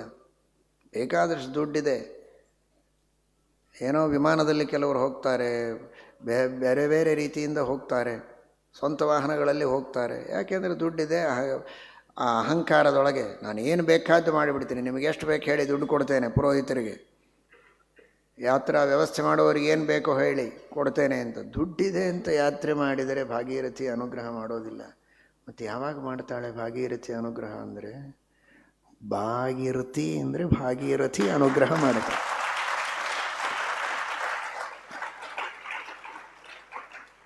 ಭಾಗೀರಥಿ ಅನುಗ್ರಹ ಮಾಡೋದು ಭಾಗೀರಥಿನೇ ಅಂತ ಒಪ್ಕೋಬೇಕು ಅಂದರೆ ಭಾಗೀರಥಿ ಅನುಗ್ರಹ. ವಿನಯ ಇದ್ದರೆ ಅವಳ ಅನುಗ್ರಹ ಆಗತ್ತೆ ಹೊರತು ನಾನು ಅಂತ ಅಹಂಕಾರ ಇದ್ದರೆ ಅನುಗ್ರಹ ಆಗೋದಿಲ್ಲ ಅನ್ನೋದನ್ನು ನಾವಿಲ್ಲಿ ಅರ್ಥ ಮಾಡಿಕೊಳ್ಳಬೇಕಾದದ್ದು. ಆ ಮುಂದೆ ದಿಲೀಪ ಭಗೀರಥ, ಇದೇ ಭಗೀರಥನ ವಂಶದಲ್ಲಿ ಖಟ್ವಾಂಗ ಅಂತ ಒಂದೇ ಒಂದು ಮುಹೂರ್ತ ಅವನ ಆಯುಷ್ಯ ಉಳಿದಿರುತ್ತದೆ. ದೇವತೆಗಳಿಗೆ ಇವನು ಕಕುತ್ಸ್ಥನಂತೆ ದೇವತೆಗಳ ಸೇವೆಗೆ ಹೋಗ್ತಾನೆ, ದೇವತೆಗಳಿಗೆ ಯುದ್ಧದಲ್ಲಿ ಗೆಲುವು ತಂದು ಕೊಡ್ತಾನೆ ಸೇವೆಯನ್ನು ಮಾಡಿ. ಆ ಸೇವೆ ಮಾಡಿದ್ದಕ್ಕೆ ದೇವತೆಗಳು ಏನು ಬೇಕೋ ವರ ಕೇಳು ಅಂತಾರೆ. ನನ್ನ ಆಯುಷ್ಯ ಎಷ್ಟಿದೆ ಹೇಳಿಬಿಡಿ, ಇಷ್ಟೇ ವರ ಅಂತ ಅಂತಾನೆ. ಏನು ವಿಚಿತ್ರ ನೋಡಿ. ದೇವತೆಗಳ ಹತ್ತಿರ ಹೋಗಿ ಯುದ್ಧ ಮಾಡಿ ಅಸುರರನ್ನೆಲ್ಲ ಸೋಲಿಸಿ ಗೆಲುವು ತಂದು ಕೊಟ್ಟ ಮೇಲೆ ಏನು ಬೇಕಾದ್ದು ಕೇಳಬಹುದಾಗಿತ್ತು. ಆದರೆ ಅವನಿಗೆ ಸಾಧನೆಯ ದೃಷ್ಟಿ. ಅವನು ಕೇಳಿದ, ನನ್ನ ಆಯುಷ್ಯ ಎಷ್ಟು ಹೇಳಿ ಅಂತ. ಇನ್ನು ಒಂದೇ ಮುಹೂರ್ತ 48 ನಿಮಿಷ ಉಳಿದಿದೆ. ಪುರಾಣದ ಸಮಯ ಎಷ್ಟು ಉಳಿದಿದೆಯೋ ಅಷ್ಟೇ. ಒಂದೇ ಒಂದು ಮುಹೂರ್ತ ಉಳಿದಿದೆ. ಅಷ್ಟರೊಳಗೆ ನೀನೇನಾದರೂ ಸಾಧನೆ ಮಾಡಿಕೊಳ್ಳುವುದಾದರೆ ಮಾಡಿಕೋ ಅಂತ. ಜನನೀ ಜನ್ಮಭೂಮಿಶ್ಚ ಸ್ವರ್ಗಾದಪಿ ಗರೀಯಸಿ. ಇದ್ದದ್ದು ಇವನು ಸ್ವರ್ಗದೊಳಗೆ ದೇವತೆಗಳ ಸೇವೆಗೆ ಹೋದವ. ಆದರೆ ಅಷ್ಟರೊಳಗೆ ತನ್ನ ರಾಜ್ಯಕ್ಕೆ ಬಂದು ಸರ್ವಸಂಗವನ್ನು ಪರಿತ್ಯಾಗ ಮಾಡಿ ಮನಸ್ಸನ್ನು ಏಕಾಗ್ರವಾಗಿ ಭಗವಂತನಲ್ಲಿಟ್ಟು ಧ್ಯಾನವನ್ನು ಮಾಡಿ ಉತ್ತಮವಾದಂತಹ ಗತಿಯನ್ನು ಪಡೆದಿದ್ದಾನೆ. ಇದೆಲ್ಲ ನಾವು ಅರ್ಥ ಮಾಡಿಕೊಳ್ಳಬೇಕಾದದ್ದು. ಶ್ರೀರಾಮಚಂದ್ರ ಅವತಾರ ಮಾಡಬೇಕು ಅಂದರೆ ಆ ಭೂಮಿಕೆ ಎಂಥದ್ದಿದೆ ನೋಡಿ, ಆ ವಂಶ ಎಂಥದ್ದು, ಎಂಥವರಲ್ಲಿ ಅವತಾರ ಮಾಡಿದ್ದಾರೆ. ದೇವತೆಗಳ ಸೇವೆಗಾಗಿ ತಮ್ಮ ಸರ್ವಸ್ವವನ್ನು ಮೀಸಲಿಟ್ಟವರು. ಈ ಕಡೆಗೆ ಯುದ್ಧ, ಶತ್ರುಗಳ ನಿಗ್ರಹ ಒಂದು ಕಡೆಗಾದರೆ, ಆತ್ಮೋನ್ನತೆಯ ಸಾಧನೆಯ ಬಗ್ಗೆ ಅಷ್ಟೇ ದೃಢವಾದಂತಹ ದೀಕ್ಷೆ. ತನ್ನ ಕರ್ತವ್ಯ ಕರ್ಮಗಳನ್ನು ಚೆನ್ನಾಗಿ ಮಾಡಿ ಆತ್ಮೋದ್ಧಾರದ ಸಾಧನೆಯನ್ನು ಮಾಡಿಕೊಳ್ಳುವ ಆ ಹುಮ್ಮಸ್ಸು, ಆ ದೀಕ್ಷೆ, ನಿಷ್ಠೆ ಇದ್ದರೆ ಅವರ ಹೃದಯ ಮಂದಿರದಲ್ಲಿ ಭಗವಂತನ ಅವತಾರ ಆಗ್ತದೆ, ಪ್ರಾದುರ್ಭಾವ ಆಗ್ತದೆ, ದೇವರ ಸಾಕ್ಷಾತ್ಕಾರ ಆಗತ್ತೆ ಎನ್ನುವ ಸಂದೇಶವನ್ನು ಶ್ರೀರಾಮಚಂದ್ರ ಈ ಮೂಲಕವಾಗಿ ನೀಡುತ್ತಾ ಇದ್ದಾನೆ. ಈ ಮಹಾಸಾಧಕನಾದ ಖಟ್ವಾಂಗ, ಇವನ ಮಗನೇ ದೀರ್ಘ ಬಾಹು ಅಂತ. ಆ ದೀರ್ಘ ಬಾಹುವಿನ ಮಗ ಮುಂದೆ ರಘು, ಅಜ, ಅವನಲ್ಲಿಯೇ ದಶರಥನಲ್ಲಿ ಶ್ರೀರಾಮಚಂದ್ರ ಅವತಾರ ಮಾಡುತ್ತಾ ಇದ್ದಾನೆ ಎಂಬುದಾಗಿ ತಿಳಿಸ್ತಾರೆ ಭಗವಂತ. ಶ್ರೀರಾಮಚಂದ್ರ ದಶರಥ ಕೌಸಲ್ಯೆಯರಲ್ಲಿ ಅವತಾರ ಮಾಡುತ್ತಾ ಇದ್ದಾನೆ. ಅನಂತ ಗುಣಪರಿಪೂರ್ಣನಾದಂತಹ ಭಗವಂತನಿಗೆ ದಶರಥ ಕೌಸಲ್ಯೆಯರ ಶುಕ್ಲಶೋಣಿತ ಸಂಬಂಧದಿಂದ ಉತ್ಪನ್ನವಾದದ್ದು ಅಲ್ಲ ದೇಹ. ಶ್ರೀಮದಾಚಾರ್ಯರು ನಿರ್ಣಯ ಕೊಡುವಂತೆ ಯಾವ ರೀತಿ ನರಸಿಂಹದೇವರು ಸ್ತಂಭದಿಂದ ಪ್ರಾದುರ್ಭೂತರಾದರೋ ಹಾಗೆ ಭಗವಂತ ಶುದ್ಧನಾಗಿ ಸಚ್ಚಿದಾನಂದಾತ್ಮಕನಾಗಿ ಪ್ರಾದುರ್ಭೂತನಾಗಿದ್ದಾನೆ ಎಂಬುದಾಗಿ ವರ್ಣನೆಯನ್ನು ಮಾಡ್ತಾರೆ. ಶ್ರೀರಾಮಚಂದ್ರ ಅವತಾರವನ್ನು ಮಾಡಿ ವಿಶೇಷತೋ ರಾಮ ಮುಖೆಂದು ಬಿಂಬಂ ಅವೇಕ್ಷ ರಾಜ ಕೃತಕೃತ್ಯ ಆಸೀತಂತ. ತಾನು ಮಾಡಿದ ತಪಸ್ಸು ಯಜ್ಞ ಇವುಗಳ ಫಲವಾಗಿ ಶ್ರೀರಾಮಚಂದ್ರ ಅವತಾರ ಮಾಡಿದ್ದರಿಂದ ಅವನನ್ನು ನೋಡಿ ಆನಂದಪಟ್ಟಿದ್ದಾನೆ. ತನ್ನನ್ನು ತಾನು ಕೃತಕೃತ್ಯ ಅಂತ ಭಾವಿಸಿದ್ದಾನೆ ದಶರಥ. ಅದರಂತೆ ಲಕ್ಷ್ಮಣ ಭರತ ಶತ್ರುಘ್ನರು ಸಾಕ್ಷಾತ್ ಮಾಯಾಪತಿ ವಾಸುದೇವ ಶ್ರೀರಾಮನಾದರೆ ಸಂಕರ್ಷಣ ಪ್ರದ್ಯುಮ್ನ ಅನಿರುದ್ಧ ಇವರ ಆವೇಶದಿಂದ ಕೂಡಿದ ಶೇಷ ಹಾಗೂ ಕಾಮ ಅನಿರುದ್ಧ ಲಕ್ಷ್ಮಣ ಭರತ ಶತ್ರುಘ್ನರಾಗಿ ಅವತಾರ ಮಾಡಿದ್ದಾರೆ. ಪರಮಾತ್ಮ ಸುಬಾಹುವನ್ನು ಸಂಹಾರ ಮಾಡಿ ಮಾರೀಚನನ್ನು ದೂರ ಅಟ್ಟಿ ವಿಶ್ವಾಮಿತ್ರರ ಯಜ್ಞವನ್ನು ಸಂರಕ್ಷಣೆ ಮಾಡುತ್ತಾನೆ. ಧನುರ್ಭಂಗವನ್ನು ಮಾಡಿ ಸೀತೆಯನ್ನು ವರಿಸಿ ಸೀತಾಪತಿಯಾಗಿ ಪರಮಾತ್ಮ ಇಡೀ ಜಗತ್ತಿಗೆ ಕಲ್ಯಾಣವನ್ನು ಮಾಡಿಕೊಳ್ಳುವುದಕ್ಕೆ ಸೀತಾ ಕಲ್ಯಾಣವನ್ನು ಮಾಡಿಕೊಳ್ಳುತ್ತಾನೆ. ಮುಂದೆ ಕೈಕೇಯಿಯ ಅಪೇಕ್ಷೆಯಂತೆ ದಶರಥನ ಮನಸ್ಸಿನ ಭಾವನೆಯನ್ನು ತಿಳಿದು ಮಕ್ಕಳು ತಂದೆ ತಾಯಿಗಳ ಇಚ್ಛೆಯನ್ನು ಹೇಗೆ ಪೂರ್ಣ ಮಾಡುವುದಕ್ಕೆ ತ್ಯಾಗ ಮಾಡುವುದಕ್ಕೂ ಸಿದ್ಧರಾಗಬೇಕು ಅಂತ ಜಗತ್ತಿಗೊಂದು ಆದರ್ಶವನ್ನು ತೋರಿಸುವುದಕ್ಕೆ ಅರಣ್ಯಕ್ಕೆ ಹೋಗ್ತಾನೆ. ಇದು ನಿಮಿತ್ತ ಮಾತ್ರ. ತ್ರಿದಶ ಮುನಿಕೃತೇರಣ್ಯಮೇವ ಅವಿವೇಶ. ಮುಖ್ಯವಾಗಿ ದೇವತಾ ಕಾರ್ಯವನ್ನು ಮಾಡುವುದಕ್ಕೆ ಅರಣ್ಯಕ್ಕೆ ಬಂದು ಋಷಿ ಮುನಿಗಳಿಗೆ ಇರುವ ಎಲ್ಲ ಬಾಧೆಗಳನ್ನು ಕಷ್ಟಗಳನ್ನು ಅವರಿಗೆ ವಿಘ್ನಗಳನ್ನು ಮಾಡುವ ಎಲ್ಲ ರಾಕ್ಷಸರನ್ನು ಸಂಹಾರ ಮಾಡಿ ನಿರಾತಂಕವಾಗಿ ಅವರು ಧರ್ಮವನ್ನು ಮಾಡುವುದಕ್ಕೆ ಅನುಗ್ರಹ ಮಾಡುತ್ತಾನೆ. ಮಾರೀಚ ನಿಮಿತ್ತನಾಗಿ ಸೀತೆಯನ್ನು ಅಪಹಾರ ಮಾಡುವುದಕ್ಕೆ ಪ್ರಯತ್ನ ಮಾಡಿದಾಗ ಮಾರೀಚನನ್ನು ಸಂಹಾರ ಮಾಡಿದ. ಸೀತೆಯನ್ನು ಅರ್ಥಾತ್ ಸೀತೆ ಮೂಲ ರೂಪದಿಂದ ಕೈಲಾಸದಲ್ಲಿ ರುದ್ರದೇವರಿಂದ ಪೂಜೆಯನ್ನು ಸ್ವೀಕಾರ ಮಾಡ್ತಾ ಇದ್ದಾಳೆ. ಸೀತಾಕೃತಿಯನ್ನು ರಾವಣ ಅಪಹಾರ ಮಾಡಿದಾಗ ಪರಮಾತ್ಮ ಹನುಮಂತ ದೇವರನ್ನು ಕರೆದು ಆ ಹನುಮಂತ ದೇವರ ಮೂಲಕವಾಗಿ ಸೀತಾನ್ವೇಷಣವನ್ನು ಮಾಡಿಸಿ ಸಮುದ್ರವನ್ನು ದಾಟಿ ಹೋಗಬೇಕು ಅಂತ ಬಂದಿದ್ದಾನೆ. ಸಮುದ್ರ ದಾರಿಯನ್ನು ಬಿಡದೇ ಇದ್ದಾಗ ತನ್ನ ಕ್ರೋಧದಿಂದ, ಇದೀಗ ಕೇಳಿದ್ದೀರಿ ಕ್ರೋಧ ಅಂದರೆ ದಂಡ ಮಾಡಬೇಕು ಅನ್ನುವ ತನ್ನ ಸಂಕಲ್ಪ, ಆ ಕ್ರೋಧದಿಂದ ಶ್ರೀರಾಮಚಂದ್ರ ಯಾವಾಗ ಕಣ್ಣು ತೆಗೆದಿದ್ದಾನೆ ಸಮುದ್ರ ಒಣಗಿ ಹೋಗ್ತಾ ಇದೆ, ಒಳಗಿರುವಂತಹ ಪ್ರಾಣಿಗಳೆಲ್ಲ ಸಾಯ್ತಾ ಇವೆ. ಅಂತಹ ಉಗ್ರವಾದ ರೂಪವನ್ನು ಶ್ರೀರಾಮಚಂದ್ರ ತೋರಿಸಿದರೆ ವರುಣದೇವರು ಸಮುದ್ರಾಧಿಪತಿ ಬಂದು ಶರಣಾಗತನಾಗಿ ಹೇಳ್ತಾನೆ, ಬಧ್ನೀಹಿ ಸೇತು ಮಿಹತೆ ಯಶಸೋ ವಿತತ್ಯೈ. ಅವಶ್ಯವಾಗಿ ರಾವಣನ ಸಂಹಾರ ಮಾಡಬೇಕು. ನಾನು ದಾರಿ ಬಿಡಬಹುದು, ಆದರೆ ನಿನ್ನ ಕೀರ್ತಿ ಅಜರಾಮರವಾಗಿ ಉಳಿಯಬೇಕು.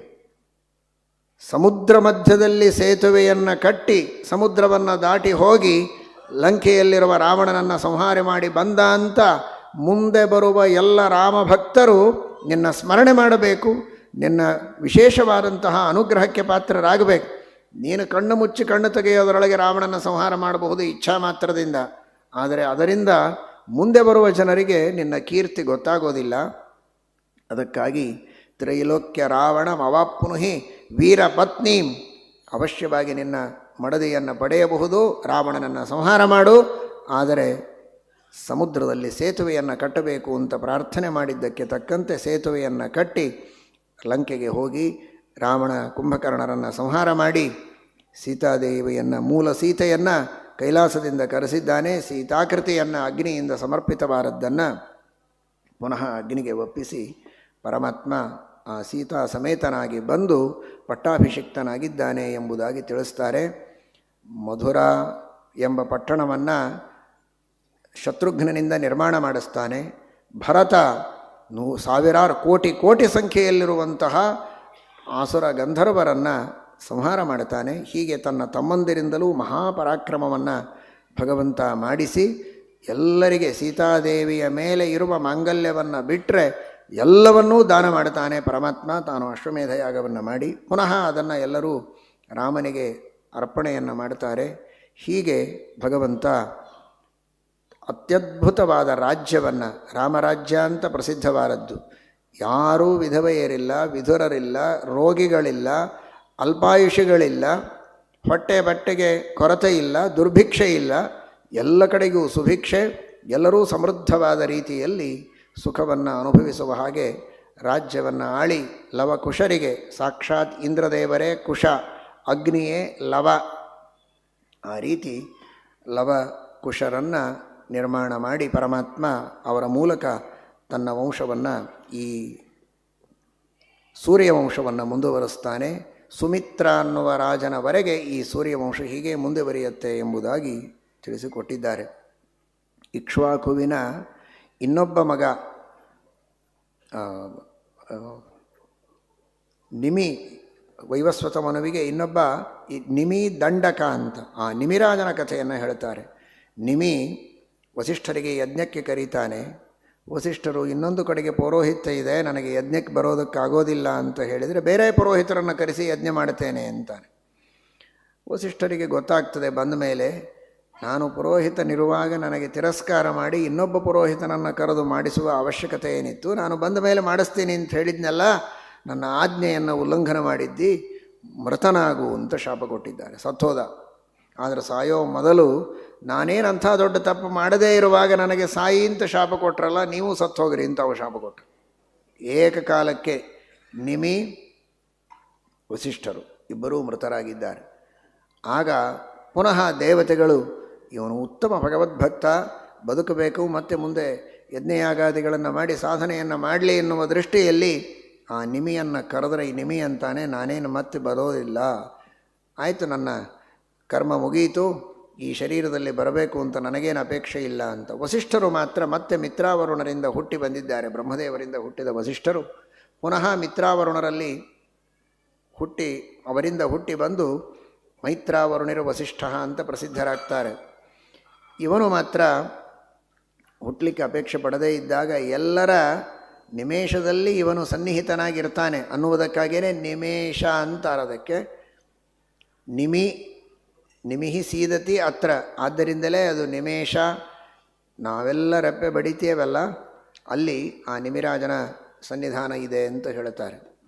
ಆದರೆ ಮುಂದೆ ರಾಜ ಯಾರಾದರೂ ಬೇಕು ಅಂತ ಆ ನಿಮಿಯ ಶರೀರವನ್ನು ಮಥನ ಮಾಡ್ತಾರೆ.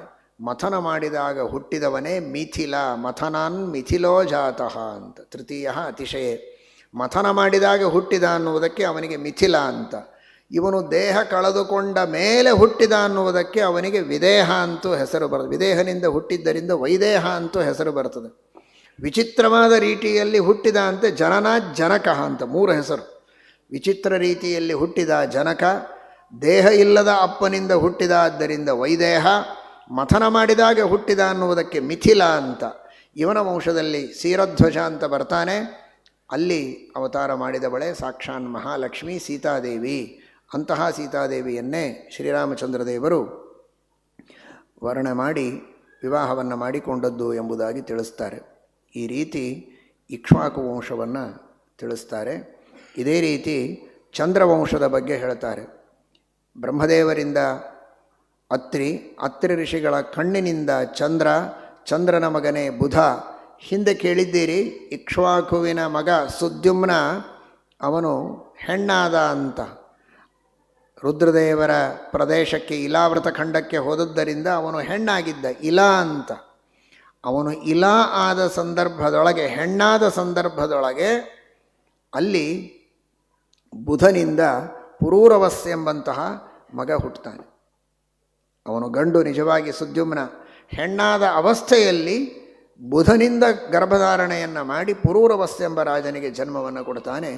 ಅಲ್ಲಿ ಹುಟ್ಟುತ್ತಾನೆ ಪುರೂರವ. ಆ ಪುರೂರವ ಊರ್ವಶಿಯ ರೂಪಕ್ಕೆ ಮೋಹಿತನಾಗಿ ಅವಳನ್ನು ಮದುವೆ ಮಾಡಿಕೊಳ್ಳಬೇಕು ಅಂತ ಬಯಸ್ತಾನೆ. ಊರ್ವಶಿ ಅದಕ್ಕೆ ಒಪ್ಪಿಗೆಯನ್ನು ಕೊಡ್ತಾಳೆ. ಆದರೆ ಒಂದು ಮಾತು ಹೇಳ್ತಾಳೆ, ನನ್ನ 2 ಮೇಕೆಗಳಿವೆ, ಇವುಗಳನ್ನು ನೀನು ಚೆನ್ನಾಗಿ ನೋಡಿಕೊಳ್ಳಬೇಕು, ಒಂದು ಕರಾರು. ಎರಡನೆಯದ್ದು, ನನಗೆ ನಿತ್ಯ ಉತ್ತಮವಾದ ಗೋಘೃತ, ಅದೇ ಆಹಾರ ಆಗಬೇಕು. ಮೂರನೆಯದು, ನಿನ್ನನ್ನು ನಗ್ನಾವಸ್ಥೆಯಲ್ಲಿ ನಾನು ನೋಡಬಾರದು. ಈ ಕರಾರುಗಳಿದ್ದರೆ ನಿನ್ನ ಜೊತೆಗೆ ಇರ್ತೇನೆ ಅಂತ. ಅದಕ್ಕೆ ಒಪ್ಪಿಕೊಂಡಿದ್ದಾನೆ. ಆದರೆ ಊರ್ವಶಿ ಸ್ವರ್ಗದಲ್ಲಿ ಇಲ್ಲ ಅಂದರೆ ಆ ಸ್ವರ್ಗದ ವೈಭವಕ್ಕೆ ಕೊರತೆ ಎನ್ನುವ ದೃಷ್ಟಿಯಲ್ಲಿ ದೇವತೆಗಳು ಗಂಧರ್ವರಿಗೆ ಹೇಳಿ ಆ 2 ಮೇಕೆಗಳನ್ನು ಅಪಹಾರ ಮಾಡಿಕೊಂಡು ಬನ್ನಿ ಅಂತ ಹೇಳುತ್ತಾರೆ. ಅಪಹಾರ ಮಾಡಿಕೊಂಡು ಗಂಧರ್ವರು ಹೊರಟಾಗ ಇವಳು ಪುರೂರವಸ್ಸ ರಾಜನಿಗೆ ಬೈತಾಳೆ, ನೀನು ಎಂತಹ ಷಂಡನಾಗಿದ್ದಿ, 2 ಮೇಕೆಗಳನ್ನು ನಿನಗೆ ರಕ್ಷಣೆ ಮಾಡಲಿಕ್ಕೆ ಆಗಲಿಲ್ಲ ಅಂತ ಬೈದಾಗ ಗಾಬರಿಯಾಗಿ ಮೈ ಮೇಲೆ ಎಚ್ಚರ ಇಲ್ಲದೆ ಹಾಗೆ ವಿವಸ್ತ್ರನಾಗಿ ಓಡಿ ಹೋಗಿ ಅವುಗಳನ್ನು ತರಬೇಕು ಅಂತ ಪ್ರಯತ್ನ ಮಾಡ್ತಾನೆ. ಗಂಧರ್ವರು ಮೇಕೆಗಳನ್ನು ಬಿಟ್ಟು ಹೋಗ್ತಾರೆ. ಅದನ್ನು ತೆಗೆದುಕೊಂಡು ಬರ್ತಾನೆ. ಆದರೆ ನಗ್ನಾವಸ್ಥೆಯಲ್ಲಿ ಬಂದ ಅನ್ನೋದಕ್ಕೆ ಅವಳು ಅದೃಶ್ಯಳಾಗ್ತಾಳೆ. ಊರ್ವಶಿ ಕಾಣಿಸೋದಿಲ್ಲ. ಹುಚ್ಚು ಹಿಡಿಯುತ್ತದೆ. ಯಾವಾಗಲೂ ಅವಳನ್ನೇ ಸ್ಮರಣೆ ಮಾಡ್ತಾ ಓಡಾಡ್ತಾ ಇರ್ತಾನೆ. ಒಂದು ಕಡೆಗೆ ಊರ್ವಶಿ ಭೇಟಿಯಾಗಿ ಸಮಾಧಾನವನ್ನು ಹೇಳ್ತಾಳೆ, ಹೀಗೆಲ್ಲ ಮೋಹಕ್ಕೆ ವಶನ ಆಗಬೇಡ, ನಿನ್ನಿಂದ ನನ್ನಲ್ಲಿ ಗರ್ಭಧಾರಣೆಯಾಗಿದೆ, ಉತ್ತಮ ಸಂತಾನ ಆಗ್ತದೆ, ನಿನಗೇ ಒಪ್ಪಿಸ್ತೇನೆ, 1 ವರ್ಷ ಆದ ಮೇಲೆ 1 ದಿನ ಮಾತ್ರ ನಿನ್ನ ಜೊತೆಗೆ ನಾನಿರ್ತೇನೆ, ಕಾಯಿ ಅಂತ ಹೇಳ್ತಾಳೆ. ಅದೇ ರೀತಿ ಪುರೂರವಸ್ ಅವನಿಂದ ಗರ್ಭಧಾರಣೆಯನ್ನು ಮಾಡಿದ ಊರ್ವಶಿ 1 ದಿನ ಮಾತ್ರ ಅವನ ಜೊತೆಗಿರ್ತಾಳೆ. 6 ಜನ ಮಕ್ಕಳನ್ನು ಪಡೀತಾಳೆ. ಆಯು, ಶ್ರುತಾಯು, ಸತ್ಯಾಯು, ರಯ, ವಿಜಯ, ಜಯ ಅಂತ 6 ಜನ ಮಕ್ಕಳನ್ನು ಪಡೀತಾಳೆ. ಅದಾದ ಮೇಲೂ ಕೂಡ ಇವನಿಗೆ ಅವಳ ಮೋಹ ಹೋಗಿರೋದಿಲ್ಲ.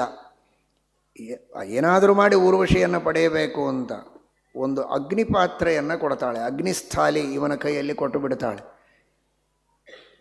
ಕಾಮಾರ್ತಾ ಹಿ ಪ್ರಕೃತಿ ಕೃಪಣಾಹ ಚೇತನಾ ಚೇತನೇಶು ಅಂತ ಕೈಯಲ್ಲಿ ಕೊಟ್ಟದ್ದು ಅಗ್ನಿಯ ಪಾತ್ರೆ ಎನ್ನುವುದು ಗೊತ್ತಿಲ್ಲದಂತೆ ಇದೇ ಊರ್ವಶಿ ಅಂತ ಹಿಡಿದುಕೊಂಡು ಭ್ರಮೆಯಿಂದ ಓಡಾಡ್ತಾ ಇರ್ತಾನೆ.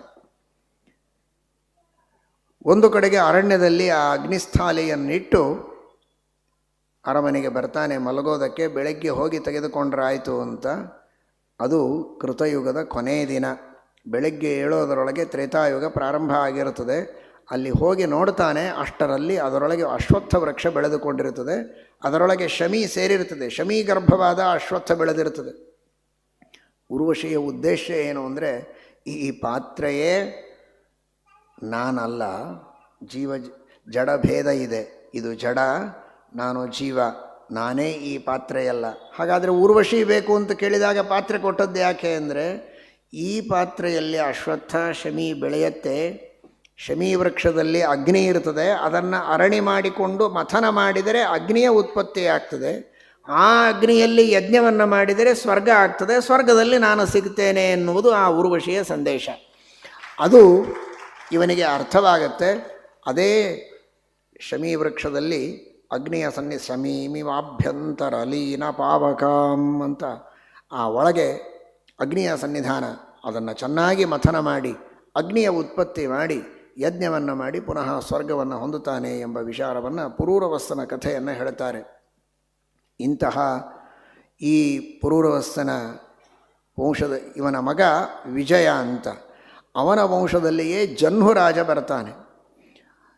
ಈ ಭಗೀರಥ ಗಂಗೆಯನ್ನು ತರುವಾಗ ಆ ಜಹ್ನುರಾಜನ ಯಜ್ಞಮಂಟಪವನ್ನೆಲ್ಲ ಕೊಚ್ಚಿಕೊಂಡು ಹೋದಾಗ ಆ ಗಂಗೆಯನ್ನೇ ಪೂರ್ಣವಾಗಿ ಜಹ್ನು ರಾಜ ಪಾನ ಮಾಡ್ತಾನೆ. ಅವನ ಸಾಮರ್ಥ್ಯ ಎಂಥದ್ದು ನೋಡಿ. ಎಂಥೆಂತಹ ರಾಜರ್ಷಿಗಳು, ಏನು ಅವರ ಯೋಗ ಸಾಮರ್ಥ್ಯ, ತಪಸ್ಸಾಮರ್ಥ್ಯ.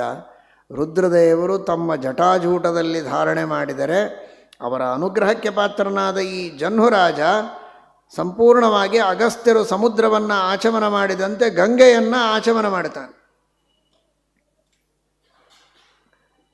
ಗಂಗೆಯ ಒಂದು ಹನಿ ನೀರು ಆಚಮನ ಮಾಡಿದರೇನೆ ಮಹಾಭಾಗ್ಯ. ಸಮಗ್ರವಾದ ಗಂಗಾ ನದಿಯನ್ನೇ ಆಚಮನ ಮಾಡಿ ಮುಗಿಸ್ತಾನವನು. ಅವನ ಯೋಗ್ಯತೆ ಹೇಗೆ ನೋಡಿ. ಅಪಿಪ್ರಾಜ್ಯಂ ರಾಜ್ಯಂ ತೃಣಮಿವ ಪರಿತ್ಯಜ್ಯ ಸಹಸಾ ವಿಲೋಲದ್ವಾನೀರಂ ತವ ಜನನಿ ತೀರಂ ಶ್ರಿತವತಾಂ ಸುಧಾ ತಸ್ವಾದೀಯಃ ಸಲಿಲಭರಮಾತೃಪ್ತಿ ಪಿಬತಃ ಜನಾನಾಮಾನಂದಃ ಪರಿಹಸತಿ ನಿರ್ವಾಣ ಪದವೀಂ. ಗಂಗೆಯ ನೀರನ್ನು ಪಾನ ಮಾಡಿದರೆ ಆಗುವ ಆನಂದ ಎಂಥದ್ದು ಅಂದರೆ, ಗಂಗಾಪಾನ ಮಾಡಿದರೆ ಆಗೋ ಆನಂದ ಒಂದು ಕಡೆಗೆ, ಮೋಕ್ಷದ ಆನಂದ ಇನ್ನೊಂದು ಕಡೆಗೆ. ಆ ಎರಡು ಆನಂದಗಳ ಜಗಳ ಆದರೆ ಈ ಗಂಗಾಪಾನದ ಆನಂದ ಏನಿದೆ ಇದು ಆ ಮೋಕ್ಷಾನಂದವನ್ನು ತಿರಸ್ಕಾರ ಮಾಡ್ತದಂತೆ, ಅಪಹಾಸ ಮಾಡ್ತದಂತೆ, ನನ್ನ ಮುಂದೆ ನೀಯಾರು ಅಂತದಂತೆ. ಜನಾನಾಂ ಆನಂದ ಪರಿಹಸತೆ ನಿರ್ವಾಣ ಪದವೀಂ. ಅಂತಹ ಆನಂದ ಗಂಗೆಯ ಪಾನವನ್ನು ಮಾಡಿದರೆ ಸಿಗೋದಿಲ್ಲ. ದಿವಸ ಗಂಗಾಪಾನ ಅಂತ ಯಾರೂ ದುಃಖಪಡಬೇಡಿ. ಶಾಲಿಗ್ರಾಮದ ಮೇಲೆ ಅಭಿಷೇಕ ಮಾಡಿದ ತೀರ್ಥವನ್ನು ಭಕ್ತಿಯಿಂದ ಪಾನ ಮಾಡಿ. ಆ ಗಂಗಾಪಾನ ಮಾಡಿದ್ದಕ್ಕಿಂತಲೂ ಮಹಾಫಲ ಸಿಗತ್ತೆ. ತ್ರಿರಾತ್ರ ಫಲದಾನದ್ಯ ಯಾಃ ಕಾಶ್ಚಿತ್ ಅಸಮುದ್ರಗಾಃ ಸಮುದ್ರಗಾಸ್ತು ಪಕ್ಷಸ್ಯ ಮಾಸಸ್ಯ ಸರಿತಾಂಪತಿ ಷಣ್ಮಾಸ ಫಲದ ಗೋದ ವತ್ಸರಸ್ಯ ತು ಜಾಹ್ನವಿ ವಿಷ್ಣುಪಾದೋದಕಸ್ಯ ಇತೇ ಕಲಾಂ ಏತಾಃ ಕಲಾಂ ನಾರ್ಹಂತಿ ಷೋಡಶೀಂ ಅಂತ. ಅಂತಹ ಅದ್ಭುತವಾದ ಆ ಗಂಗೆಯನ್ನು ಪಾನ ಮಾಡಿದ್ದಾನೆ ಆ ಜಹ್ನು ಮಹಾರಾಜ. ಮತ್ತೆ ಪ್ರಾರ್ಥನೆ ಮಾಡಿಕೊಂಡಾಗ ಬಿಟ್ಟ. ಆದ್ದರಿಂದಲೇ ಜಾಹ್ನವಿ ಅಂತ ಹೆಸರು ಬಂತು ಅಂತ ಹೇಳ್ತಾರೆ ಅಂತಹ ಮಹಾನುಭಾವರು. ಈ ರೀತಿ ಆ ಜಹ್ನುರಾಜನ ಕಥೆಯನ್ನು ಹೇಳ್ತಾರೆ. ಅದೇ ವಂಶದಲ್ಲಿ ಗಾಧಿರಾಜ ಬರ್ತಾನೆ, ಸಾಕ್ಷಾತ್ ಇಂದ್ರನ ಅವತಾರ. ಅವನ ಮಗಳು ಸತ್ಯವತಿ. ರುಚಿಕ ಋಷಿಗಳು ಕೇಳ್ತಾರೆ, ನಿನ್ನ ಮಗಳನ್ನು ಕೊಟ್ಟು ಮದುವೆ ಮಾಡು ಅಂತ. ಅಯ್ಯೋ, ಇವರು ಮಹಾ ತಪಸ್ವಿಗಳು, ಯಾವಾಗಲೂ ಮೂಗು ಹಿಡಿಯೋರು. ಬಾವಿ ಕಟ್ಟಿ ಬಿಟ್ಟರೆ ತುಳಸಿ ಕಟ್ಟಿ, ತುಳಸಿ ಕಟ್ಟಿ ಬಿಟ್ಟರೆ ದೇವರ ಕಟ್ಟಿ, ಇದೇ ಕಟ್ಟಿಗಳಲ್ಲೇ ಇರುವ ಕಟ್ಟಿ ಆಚಾರ್ಯರು. ಇವರಿಗೆ ನಾನು ಕೊಟ್ಟು ಏನು ಮಾಡಲಿ ಅಂತ. ಅದಕ್ಕೊಂದು ಉಪಾಯ ಮಾಡಬೇಕು, ಇಲ್ಲ ಅಂದರೆ ಶಾಪ ಕೊಡ್ತಾರೆ. ಅದಕ್ಕೆ ಹೇಳಿದರು, ಶುಭ್ರವಾದಂತಹ ಕುದುರೆ ಇರಬೇಕು, ಆದರೆ ಎಡಗಿವಿ ಮಾತ್ರ ಕಪ್ಪಿರಬೇಕು. ಕಿವಿ ಬಿಟ್ಟರೆ ಇನ್ನುಳಿದದ್ದೆಲ್ಲ ಅಡಿಯಿಂದ ಮುಡಿಯವರೆಗೆ ಎಲ್ಲವೂ ಬಿಳಿ ಇರಬೇಕು. ಅಂತಹ ಒಂದು 1000 ಕುದುರೆ ತಂದು ಕೊಟ್ಟರೆ, ಕನ್ಯಾಶುಲ್ಕ, ವರದಕ್ಷಿಣೆ ಅಲ್ಲ ಇದು, ಕನ್ಯಾದಕ್ಷಿಣೆ. ಕನ್ಯಾದಕ್ಷಿಣೆ ಅಷ್ಟು ಕೊಟ್ಟರೆ ನನ್ನ ಮಗಳನ್ನು ಕೊಡ್ತೇನೆ ಅಂತ. ಅಂಥ ಕುದುರೆ ಒಂದು ಸಿಗೋದೇ ಕಷ್ಟ. 1000 ಎಲ್ಲಿಂದ ತರಬೇಕು? ಮದುವೆನೂ ಬೇಡ, ಏನೂ ಬೇಡ ಅಂತ ಬಿಟ್ಟು ಹೋಗ್ಬೋದಾಗಿತ್ತು. ಅವರಿಗೆ ಧೈರ್ಯ.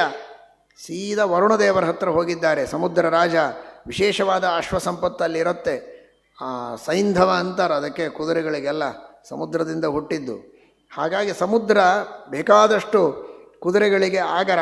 ಆ ಸಮುದ್ರ ರಾಜನ ಹತ್ರ ಹೋದರೆ ಎಲ್ಲ ತರಹದ್ದು ವೆರೈಟಿ ಸಿಗತ್ತೆ ಅಂತ ಕೇಳಿದರೆ ಒಂದೇ ಕ್ಷಣ, ಇಂಥ ಋಷಿಗಳು ಕೇಳೋದು ಹೆಚ್ಚೋ ನಾನು ಕೊಡೋದು ಹೆಚ್ಚೋ, ತೊಗೊಂಡು ಹೋಗ್ರಿ ಇಂದ 1000 ಕುದುರೆಗಳನ್ನು ತಂದು ನಿಲ್ಲಿಸಿದ್ದಾರೆ. ಅಷ್ಟೆಲ್ಲ ಆ ಕುದುರೆಗಳನ್ನು ಕೊಟ್ಟು ಕನ್ಯೆಯನ್ನು ಸ್ವೀಕಾರ ಮಾಡಿ ಹೋಗಿದ್ದಾರೆ.